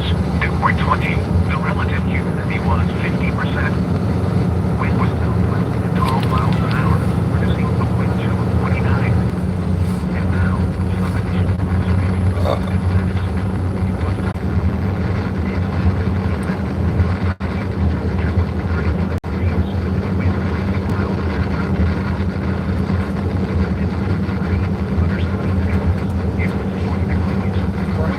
All in like, fuck you, bitch.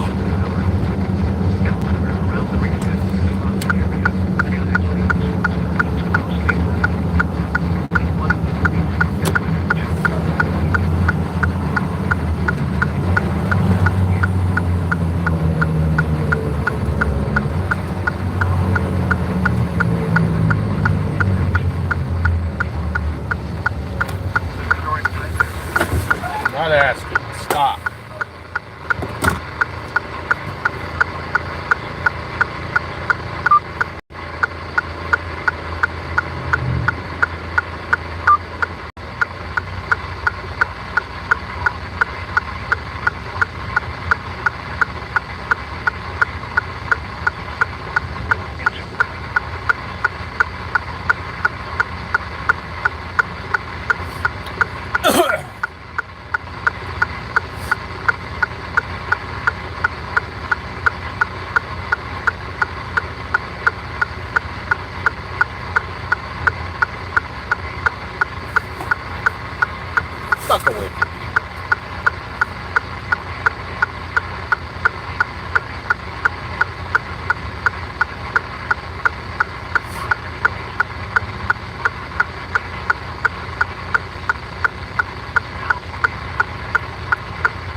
S23 Ultra screen discoloration.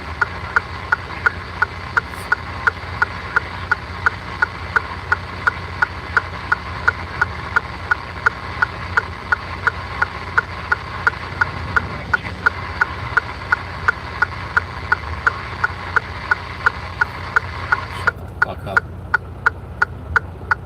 Off. So I'm showing you two ways you can fix this. Two possible problems. One is going to settings. On the main settings page, scroll down to accessibility. Tap on that. And then under accessibility, go to visibility enhancements. Tap on that.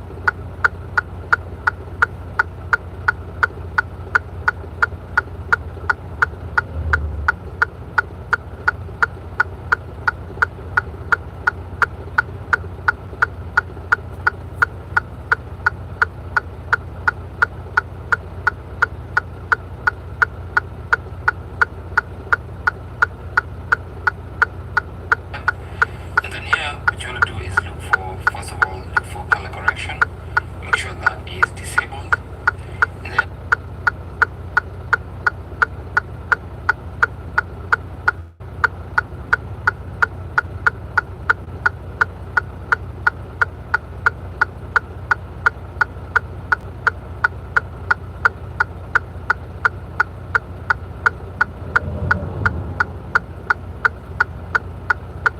go back and then look for color filter.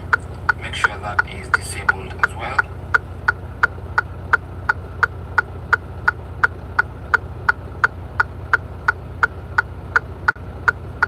Whoa.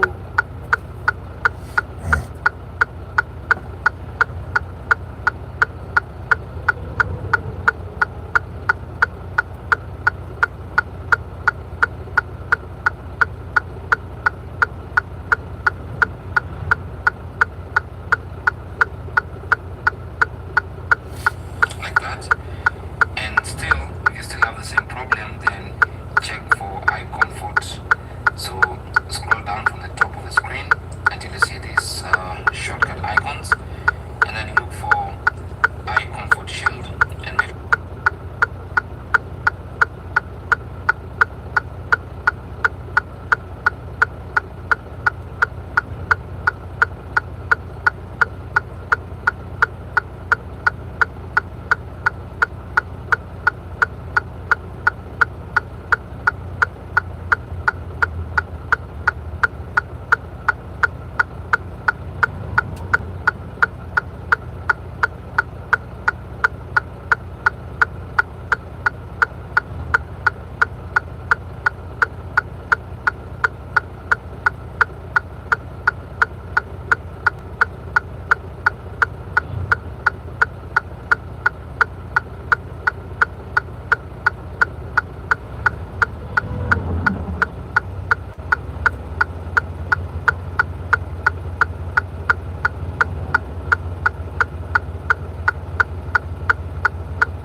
Reset settings on S23 Ultra.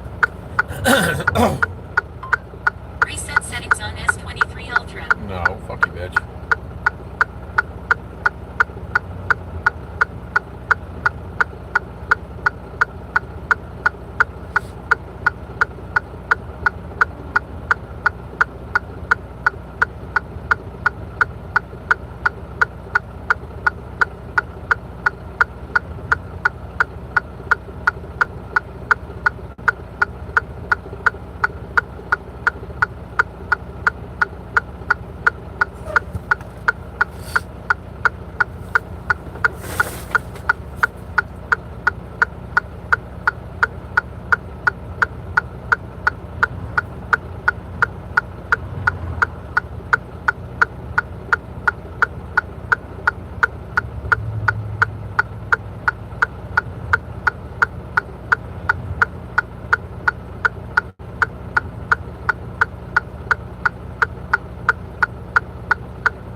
chaotic city life for a quieter existence.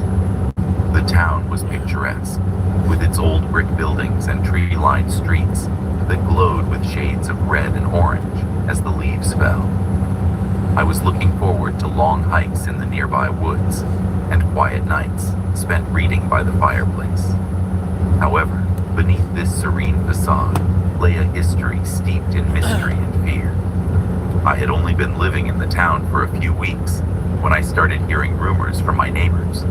They spoke in hushed tones about strange happenings late at night. People reported hearing footsteps outside their homes, and there were whispers about a figure seen lurking in the shadows. They called it the Watchman, a local legend said to be the spirit of a long-dead police officer who had once patrolled the streets. According to the stories, he watched over the town, but also warned of an impending danger. At first, I dismissed these tales as mere folklore. I was a rational person, a recent graduate who had studied criminal justice and believed in facts over fiction. But curiosity got the better of me.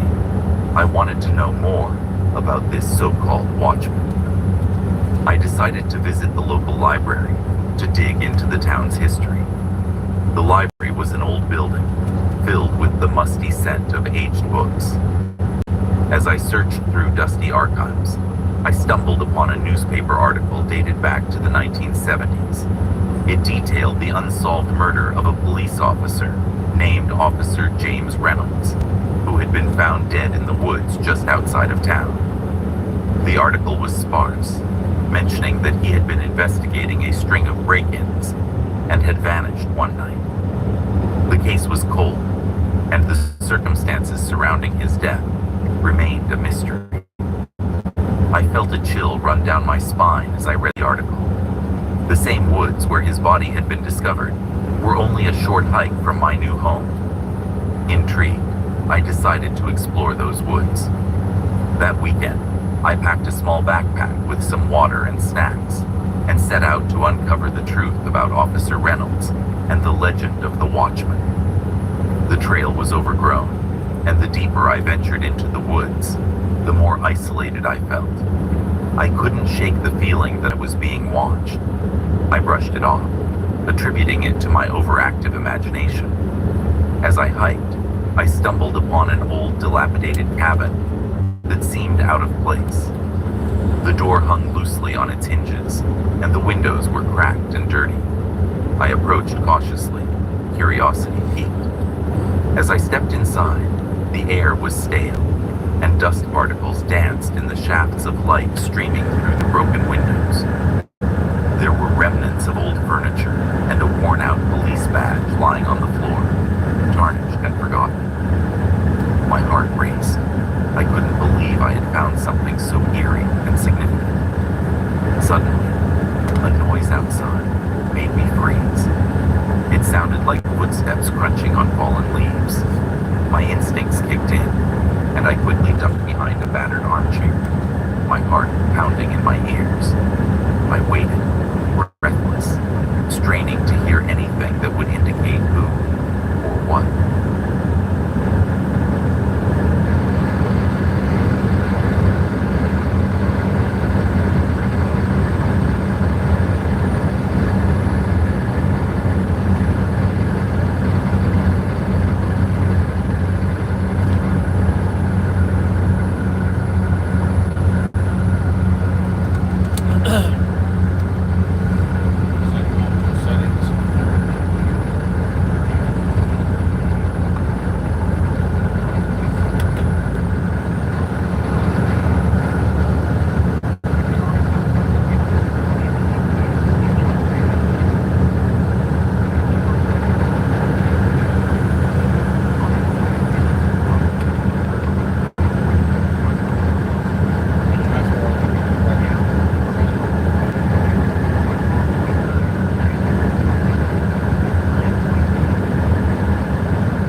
T-Mobile store near me.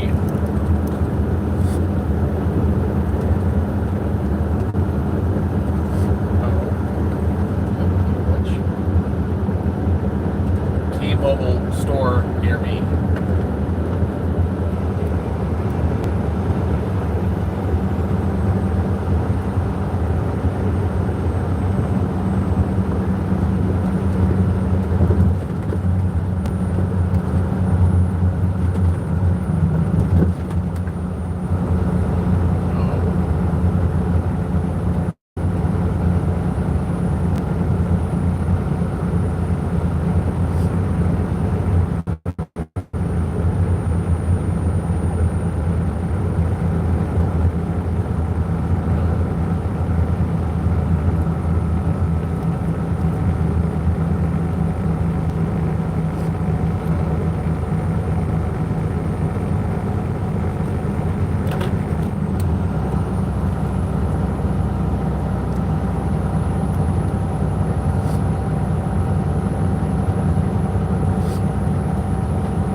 and then basically the fact that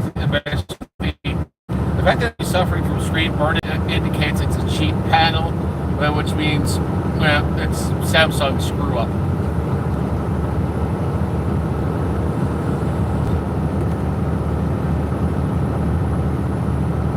Say again. What about it?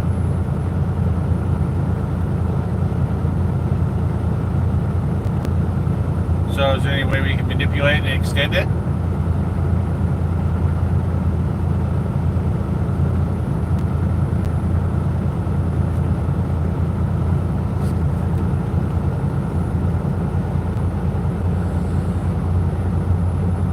Okay, so if that's not an option, I'm wondering, can I get an upgrade, like for the S24?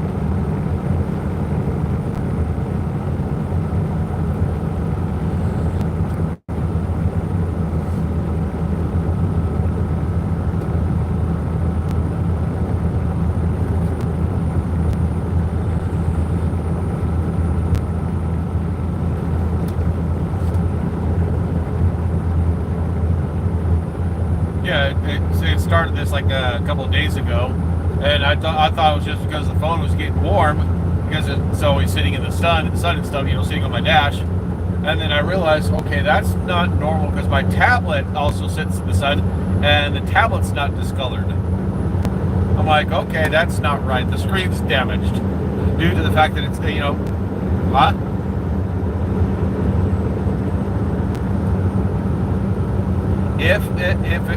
If I'm eligible for an upgrade, and then if that's the case, then I can upgrade to the S24, or just upgrade, just get the S23 again.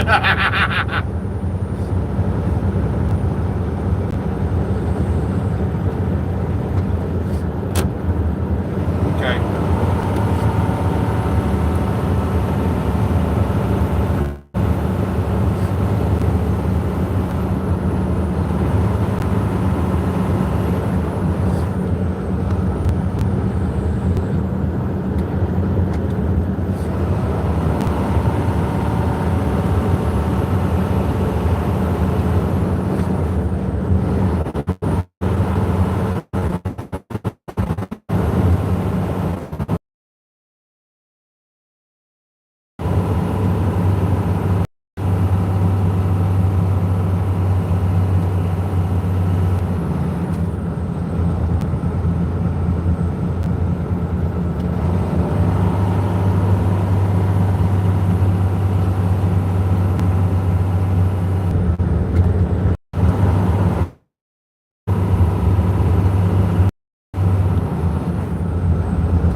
I'm still here.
can just tack that onto my monthly payment, right?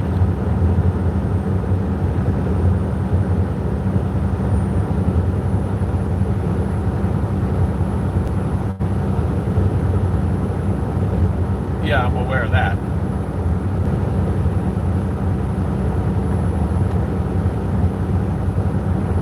Now, the thing is, I'm a truck driver. I can get to a T-Mobile location, but I'd have to wait till I get to a location to do anything. So don't send me a phone or nothing like that, because I won't be home till December, like closer to Christmas. So what I can do is I can just get to an authorized T-Mobile location and let them start the process.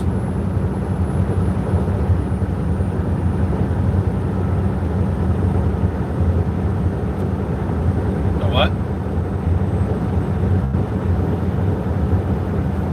Yeah, that's what I'm going to do. I'm going to find one, and then I'll go in there and do that. Because like I said, this whole screen discoloration is going to drive me nuts. I don't like the screens that are discolored.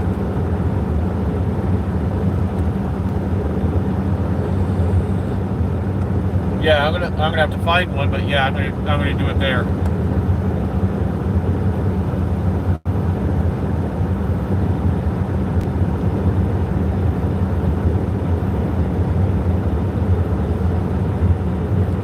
That would be it. Thank you.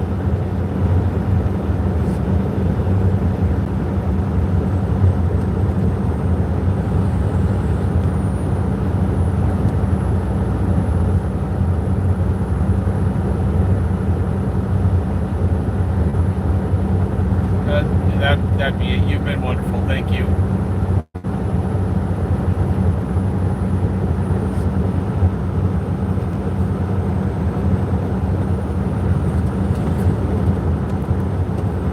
Wow, 4 years. Wow, I didn't realize it was that long.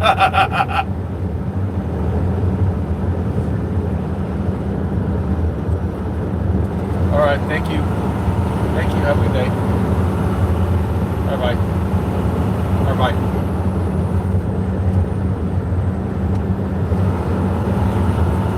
4 fucking years. Wow. Damn. 4 years. I'm actually impressed. 4 years.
far.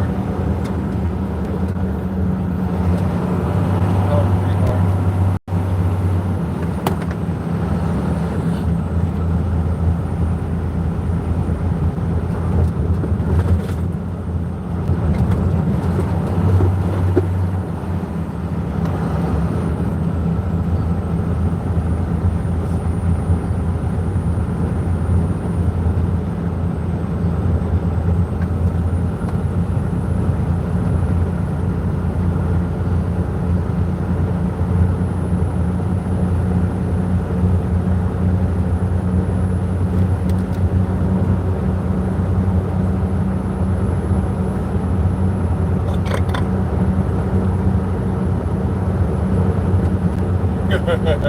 No.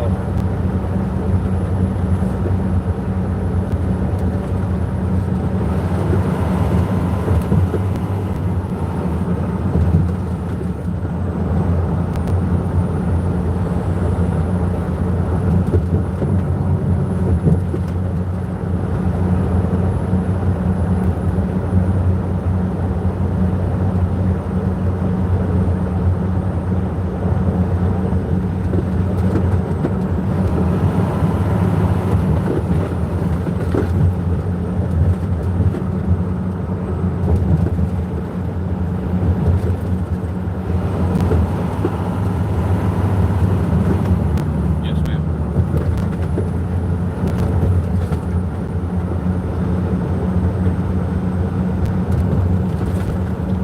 No, ma'am.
Nope.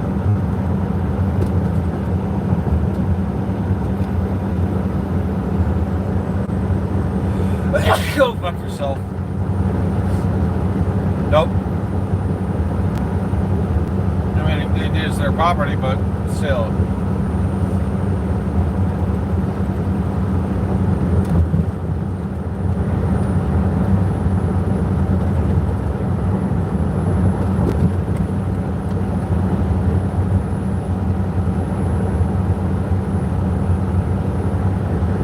The answer is yes and no.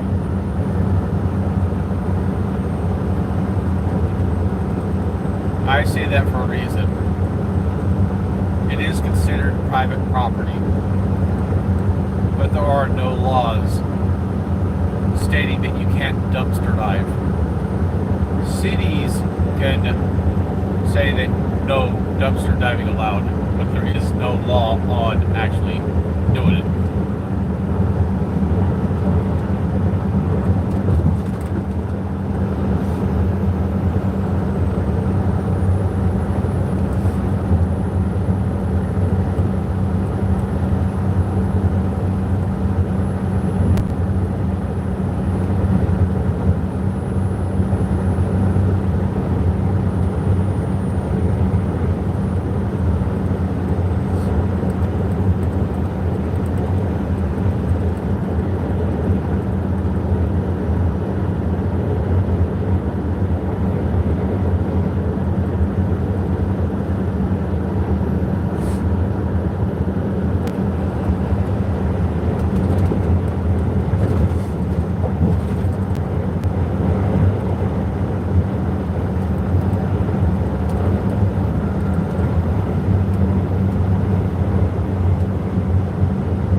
But that is an ordinance.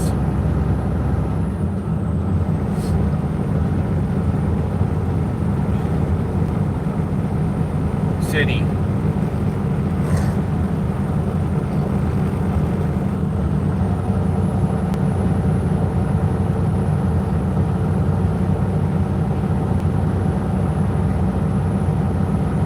Ordinance.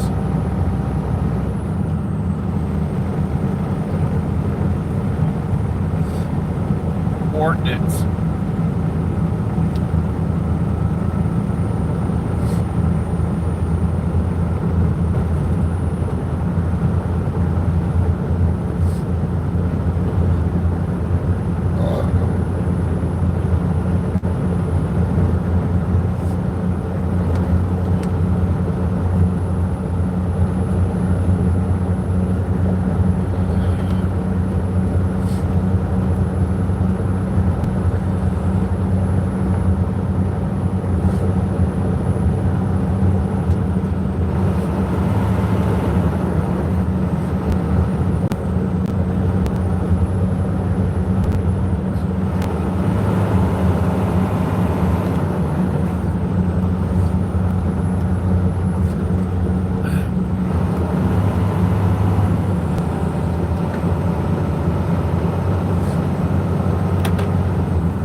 dumping part is true.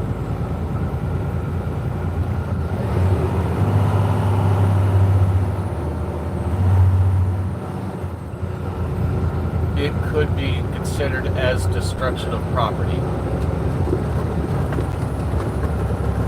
or littering.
Oh, fuck.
You're done. You're done.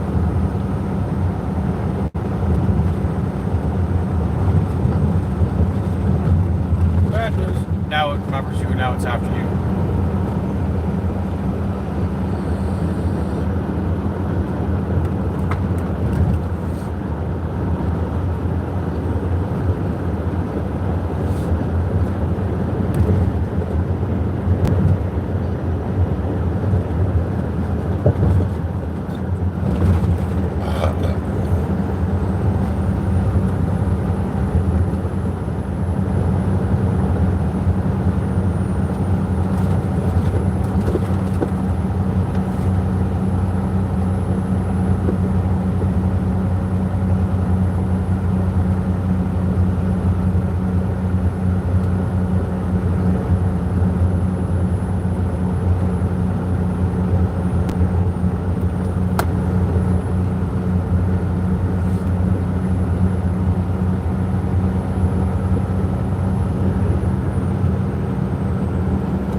T-Mobile store near me.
T-Mobile store near me.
T-Mobile store near me.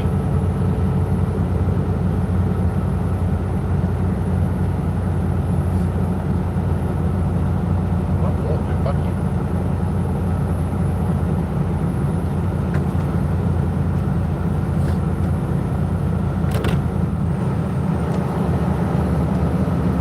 Yeah, fuck you, bitch.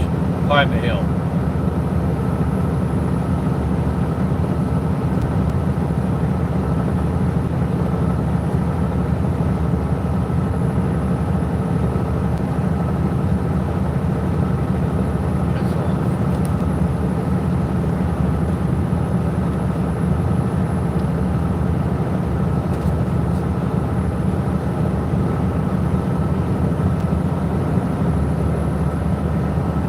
No.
Right past it.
Now you do.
shit. You see?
Kind of small, so no.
Anyways, Lee, this is Tyler here. I'm also with T-Mobile. No, I don't work for them, but I've got service with them.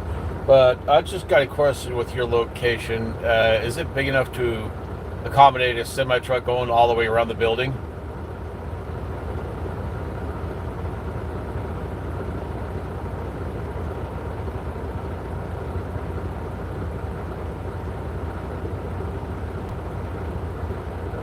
Do you ever have any semi trucks to go back there to make deliveries or whatever?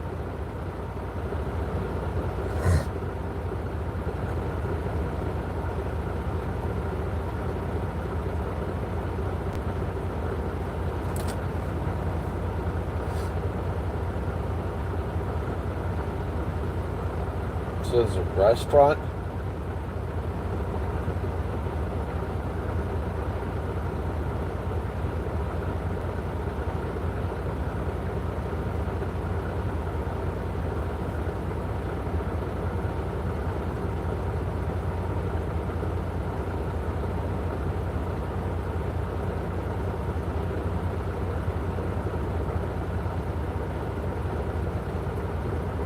Yeah. So how full is just out of curiosity, how busy is the front of that area?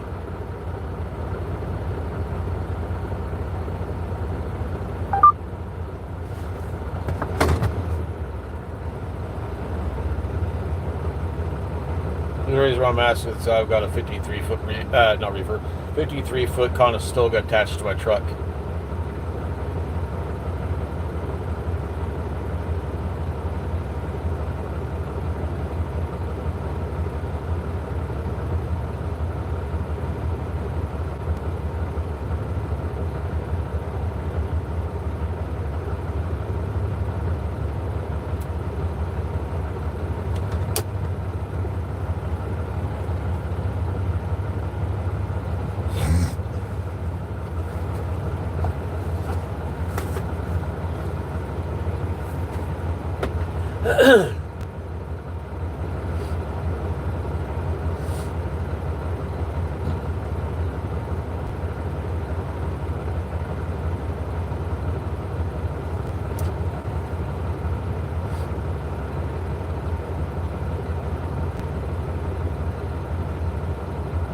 Yeah, that I'm looking at the map.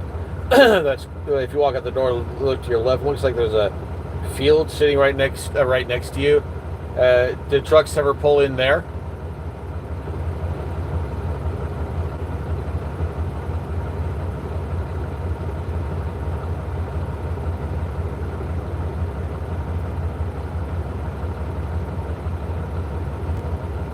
Yeah, and I doubt that the city would let me park on the street.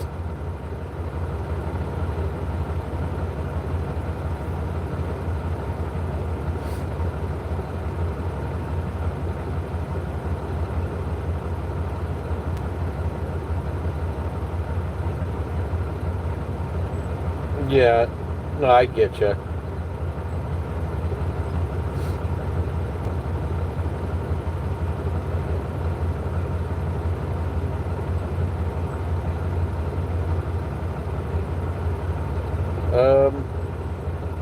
I'm looking at something that might be plausible.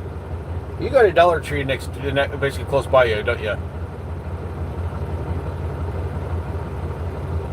It's a Dollar Tree and an Aldi. Yeah, it looks like they basically have a decent sized area in the back where I can temporarily park the truck and walk over. But the trick is, how do I get back out? Okay, I see a way. A little tricky, but yeah, I could manage that. Heck yeah. And hell, I mean, heck, I could even technically park, at least where I'm seeing, as I could park right next to the Taco Bell, on the well, not in the Taco Bell, but you know, on the side of the road next to it, and then walk over from there. least from what I'm seeing.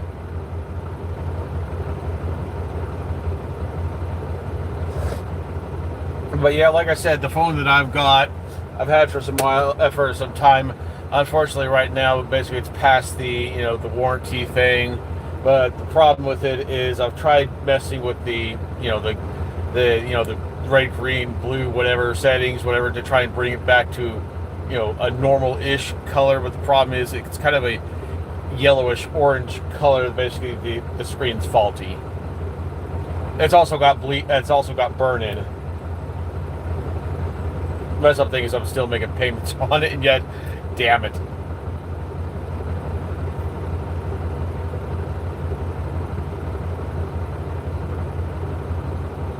Yeah, I just have to park one of those two locations and walk over. It's no big deal.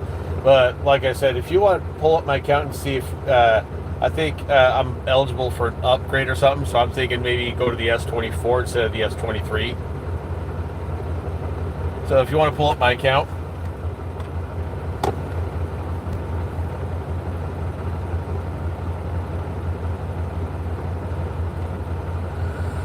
Yeah.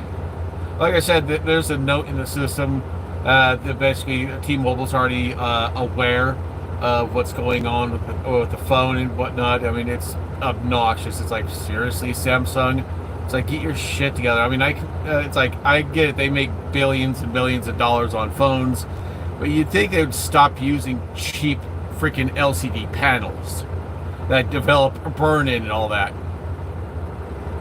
I mean, yeah, I mean, they're supposed to be using like AMOLED displays, all this kind of stuff, which usually does not get burn-in or whatever. But apparently, this is a cheap basically cheap LCD display. Yeah, it's BS. If I'm eligible for an upgrade, what's your experience with iPhones doing the same thing?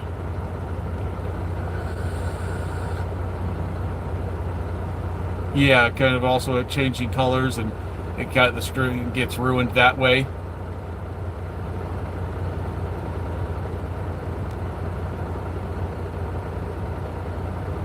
Yeah.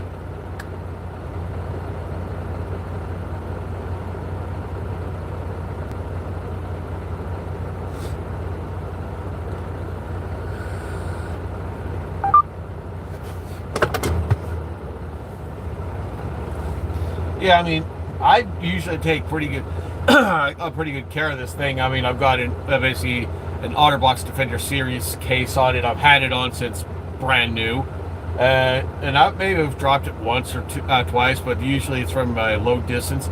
So cosmetically, physically, nothing wrong with it. It's just the screen itself. It's changing colors, and I kind of have OCD, and it's driving me nuts. The burn-in I can live with. The burn-in I don't really notice, so it won't really bother me. But it's when the screen changes colors and it starts the whole process of what feels like starting to overheat constantly. Yeah, that's a problem that needs to be attended.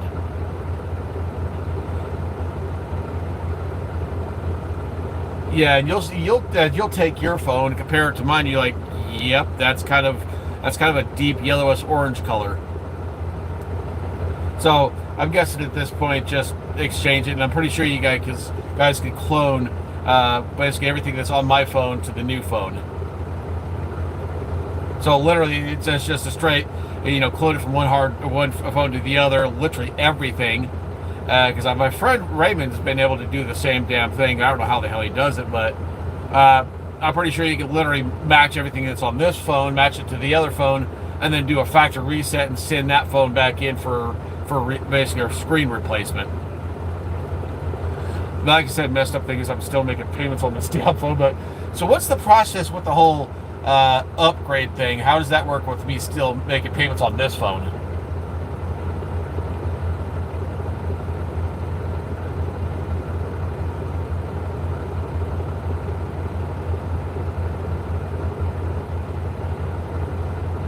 Yeah.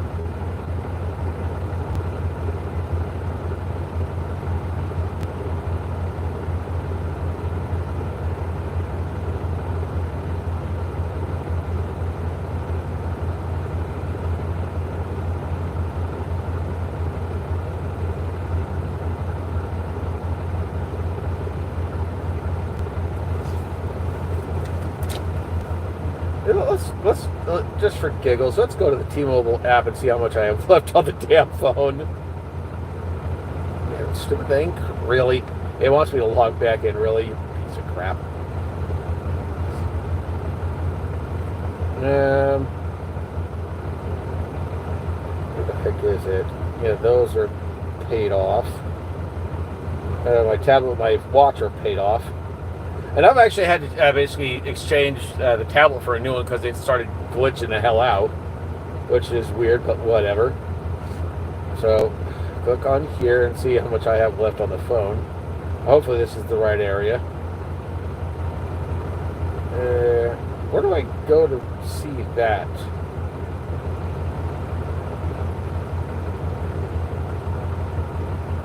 You'd have to go to the app yourself and do the same thing. Okay, so go to home and see if that gives me anything. Nope. Go to manage. It's got to be here somewhere. I know it is. It's got to be.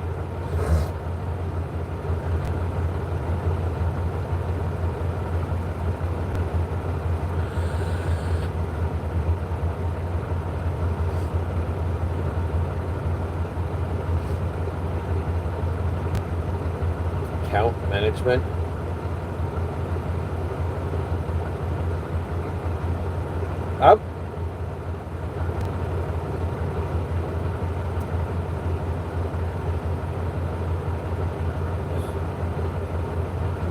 I'm trying to figure this damn thing out. You guys got this thing all kind of weird. You should have left the app alone.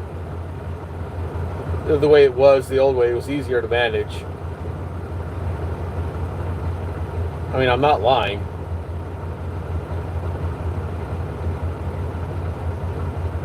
Okay, so plans, doubt it.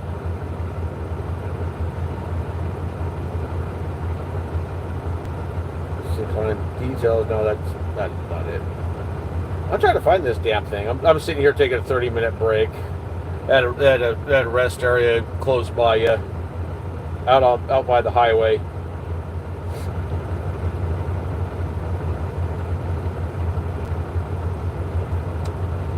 Yeah, earlier I saw where it says, available for upgrade. I'm just trying to manage that freaking app to try and figure out how much I have left on it. Damn it. I mean, it can't be that damn much. I've been paying on it since I got it. S23 Ultra.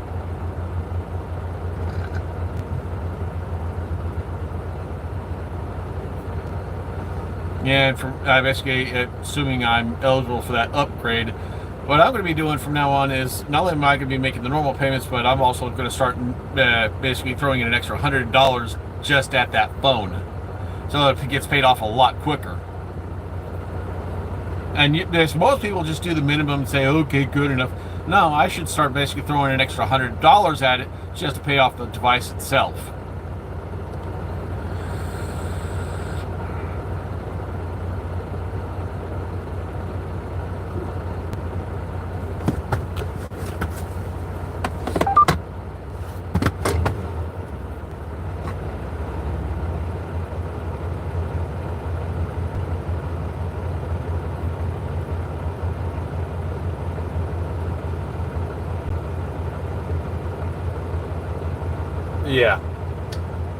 Yeah, I just can't find, alright, it says, I'm looking at an area, it says manage payments, maybe that's it. It's probably me to a different screen. No, whatever. Anyways, I'm going to finish my 30-minute break, and then I'm going to start heading that way, and I'm going to probably park over by that grocery store and walk over. So, yeah, basically, you'll see me, because I'll be walking in with an Adidas sweatshirt on. So you'll know it's me.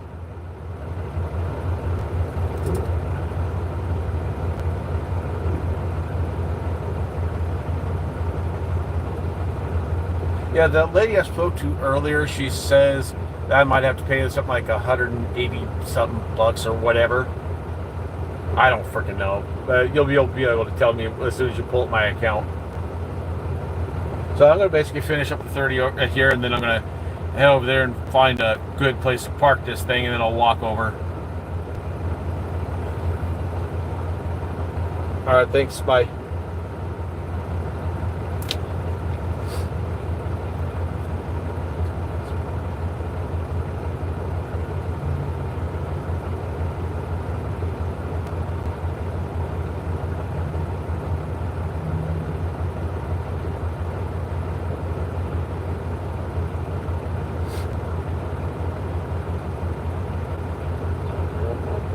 Exit.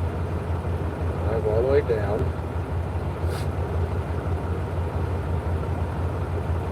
Okay. I want to park as close as I can. Yeah, literally a short walk.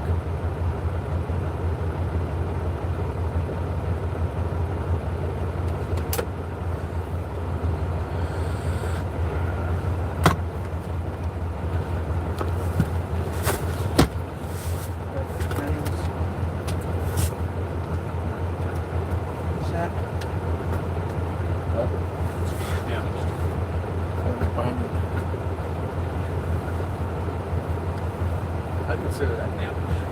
So it's not which is nothing damage.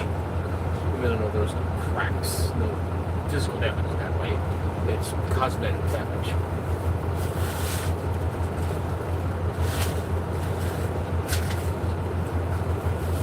I gotta restart this one. Samsung logo, that's normal. It's fine, it's normal.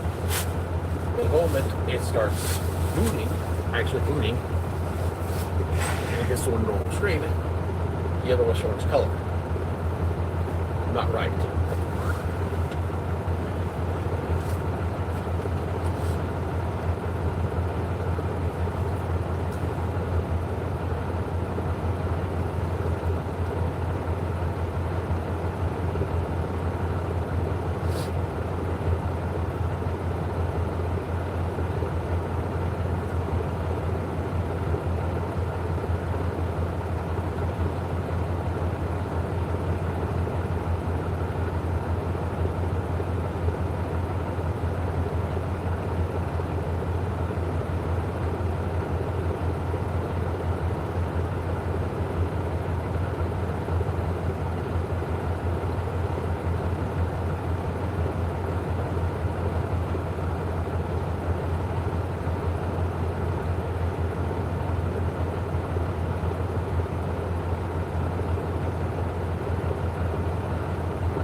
Upgrade, which I would like to go from the S23 to the S24, which are much of a difference. Maybe changes the camera, changes the battery, general crap like that. There's not really much of a difference between the two phones. Between the S23 and the S24, there's not really much of a difference. And they can say, oh, they're upgrades. No, they're not. They're changes, not upgrades. They're changes, not upgrades. Get over yourself. Let's call them what they are.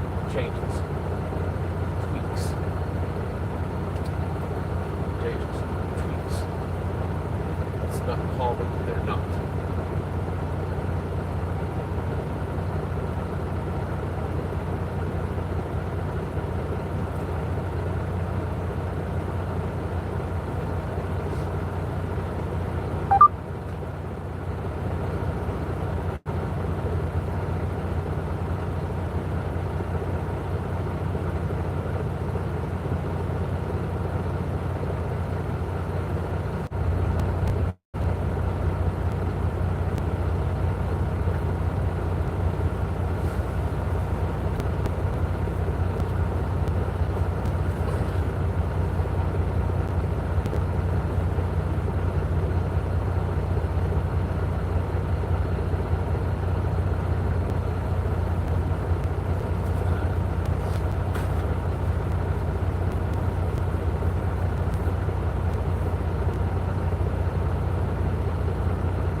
I've given this boot.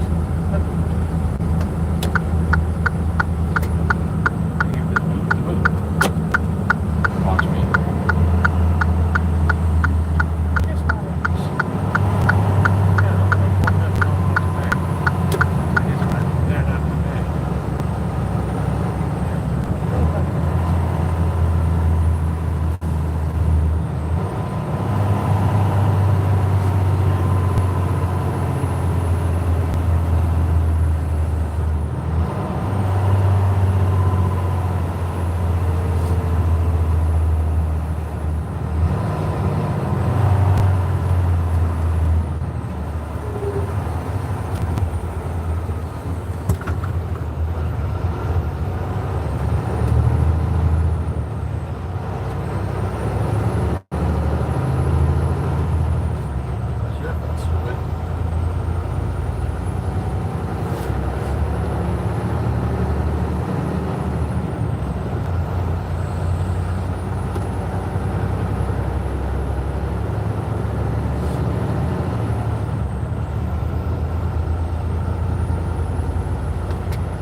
I'm confused. 53rd Bank.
I know.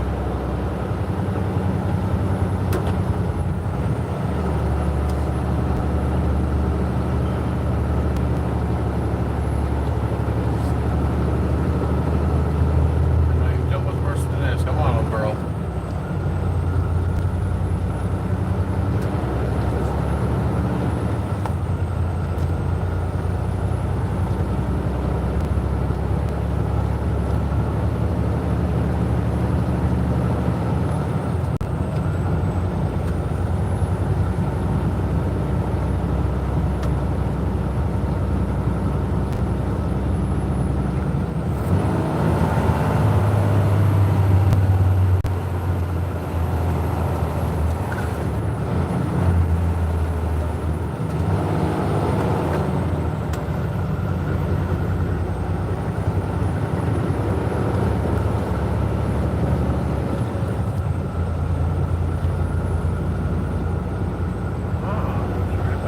Okay.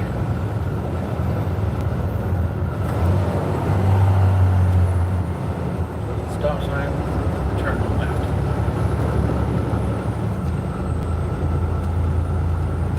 Well, I went down it, didn't I?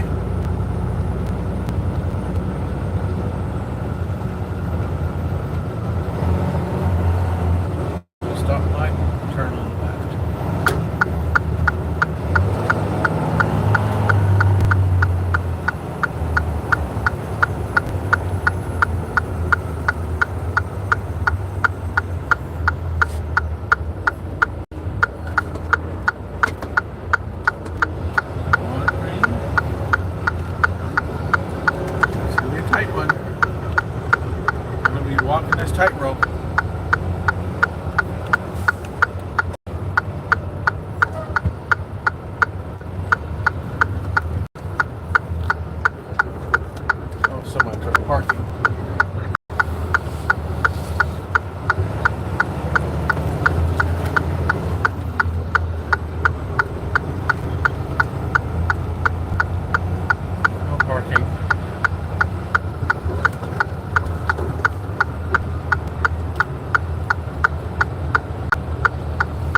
better than one. And that's especially true if we're talking about Donato's Pizza. Right now, you can get 2 large one-topping pizzas for Thanks for choosing Independent Sonatas. This is Sam. Hey, basically, I'm a truck driver. I'm kind of parked back behind your building. I'm just going to be going to the T-Mobile store to get my phone exchanged. Is that okay with you if I just park back your store? You're sounding very grainy. I cannot understand like a word you just said. Is this better? I said, basically, I'm going to send my truck back behind your store. I'm just going to be parking here because I got to go over to the T-Mobile store to get this phone exchanged because it's the screen's messed up. So I was just hoping that's okay with you guys. I'm parked kind of by the dumpsters, but like I said, I won't be too long. I just got to get the phone exchanged. Then I'm going to be getting the heck out of here. So I saw the sign saying no parking. Is that really enforced?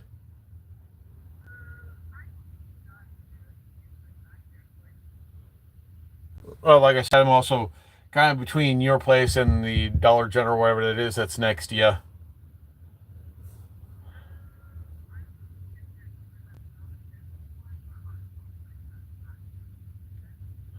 It has what?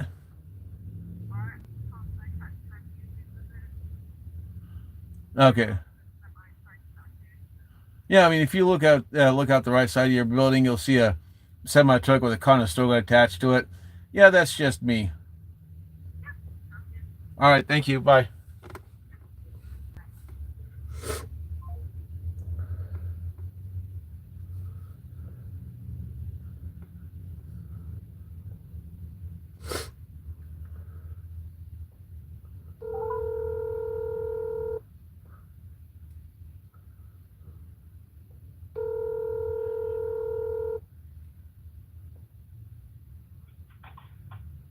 Dollar Tree. How may I help you?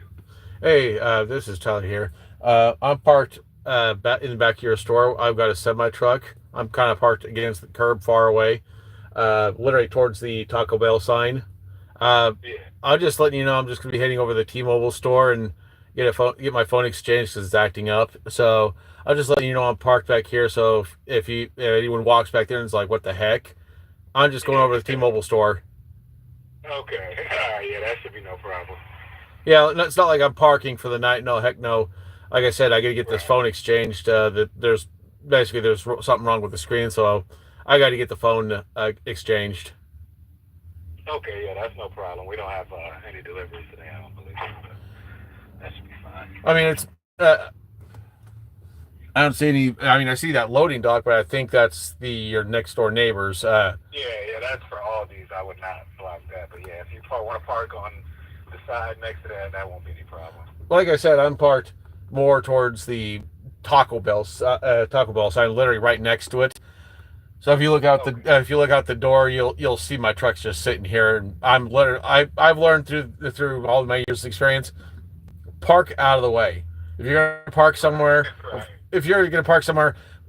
basically, give the people a heads up, say, hey, I'm parked back here, da da da da, and tell them roughly where you're parked. And also, I've learned, park out of the way of anyone. Yeah, I understand that, certainly. So I'm just giving you a heads up. Basically, I might be an hour or whatever, but I just got to go over to T-Mobile. Okay, yeah, that won't be any problem. All right, thank you. All right, bye.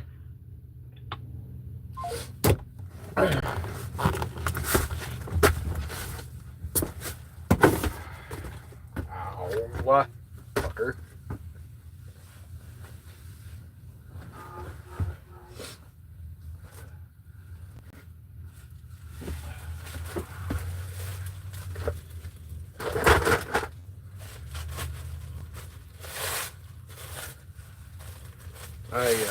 I informed them, hey, I'm parked over here. And yeah, the screen is kind of gets to the point where it can turn real yellow, kind of orangish yellow, and that will drive me up the damn wall. And it also gets to the point where the phone likes to get hot a lot, and it really dims the screen. It kind of gets it to the point where I can hardly see it. See, I've got this phone, no problem, literally no problem, and it's a cheap piece of shit. and no problems.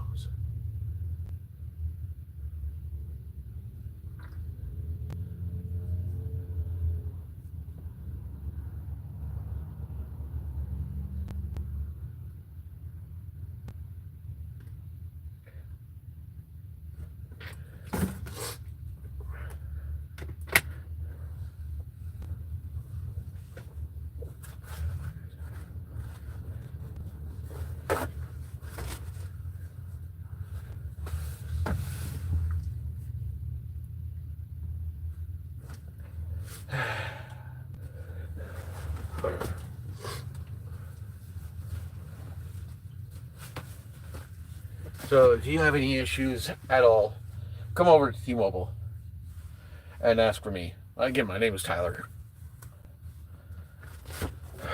Yeah. So like I said, if you have any issues at all, don't hesitate to come over and talk to me.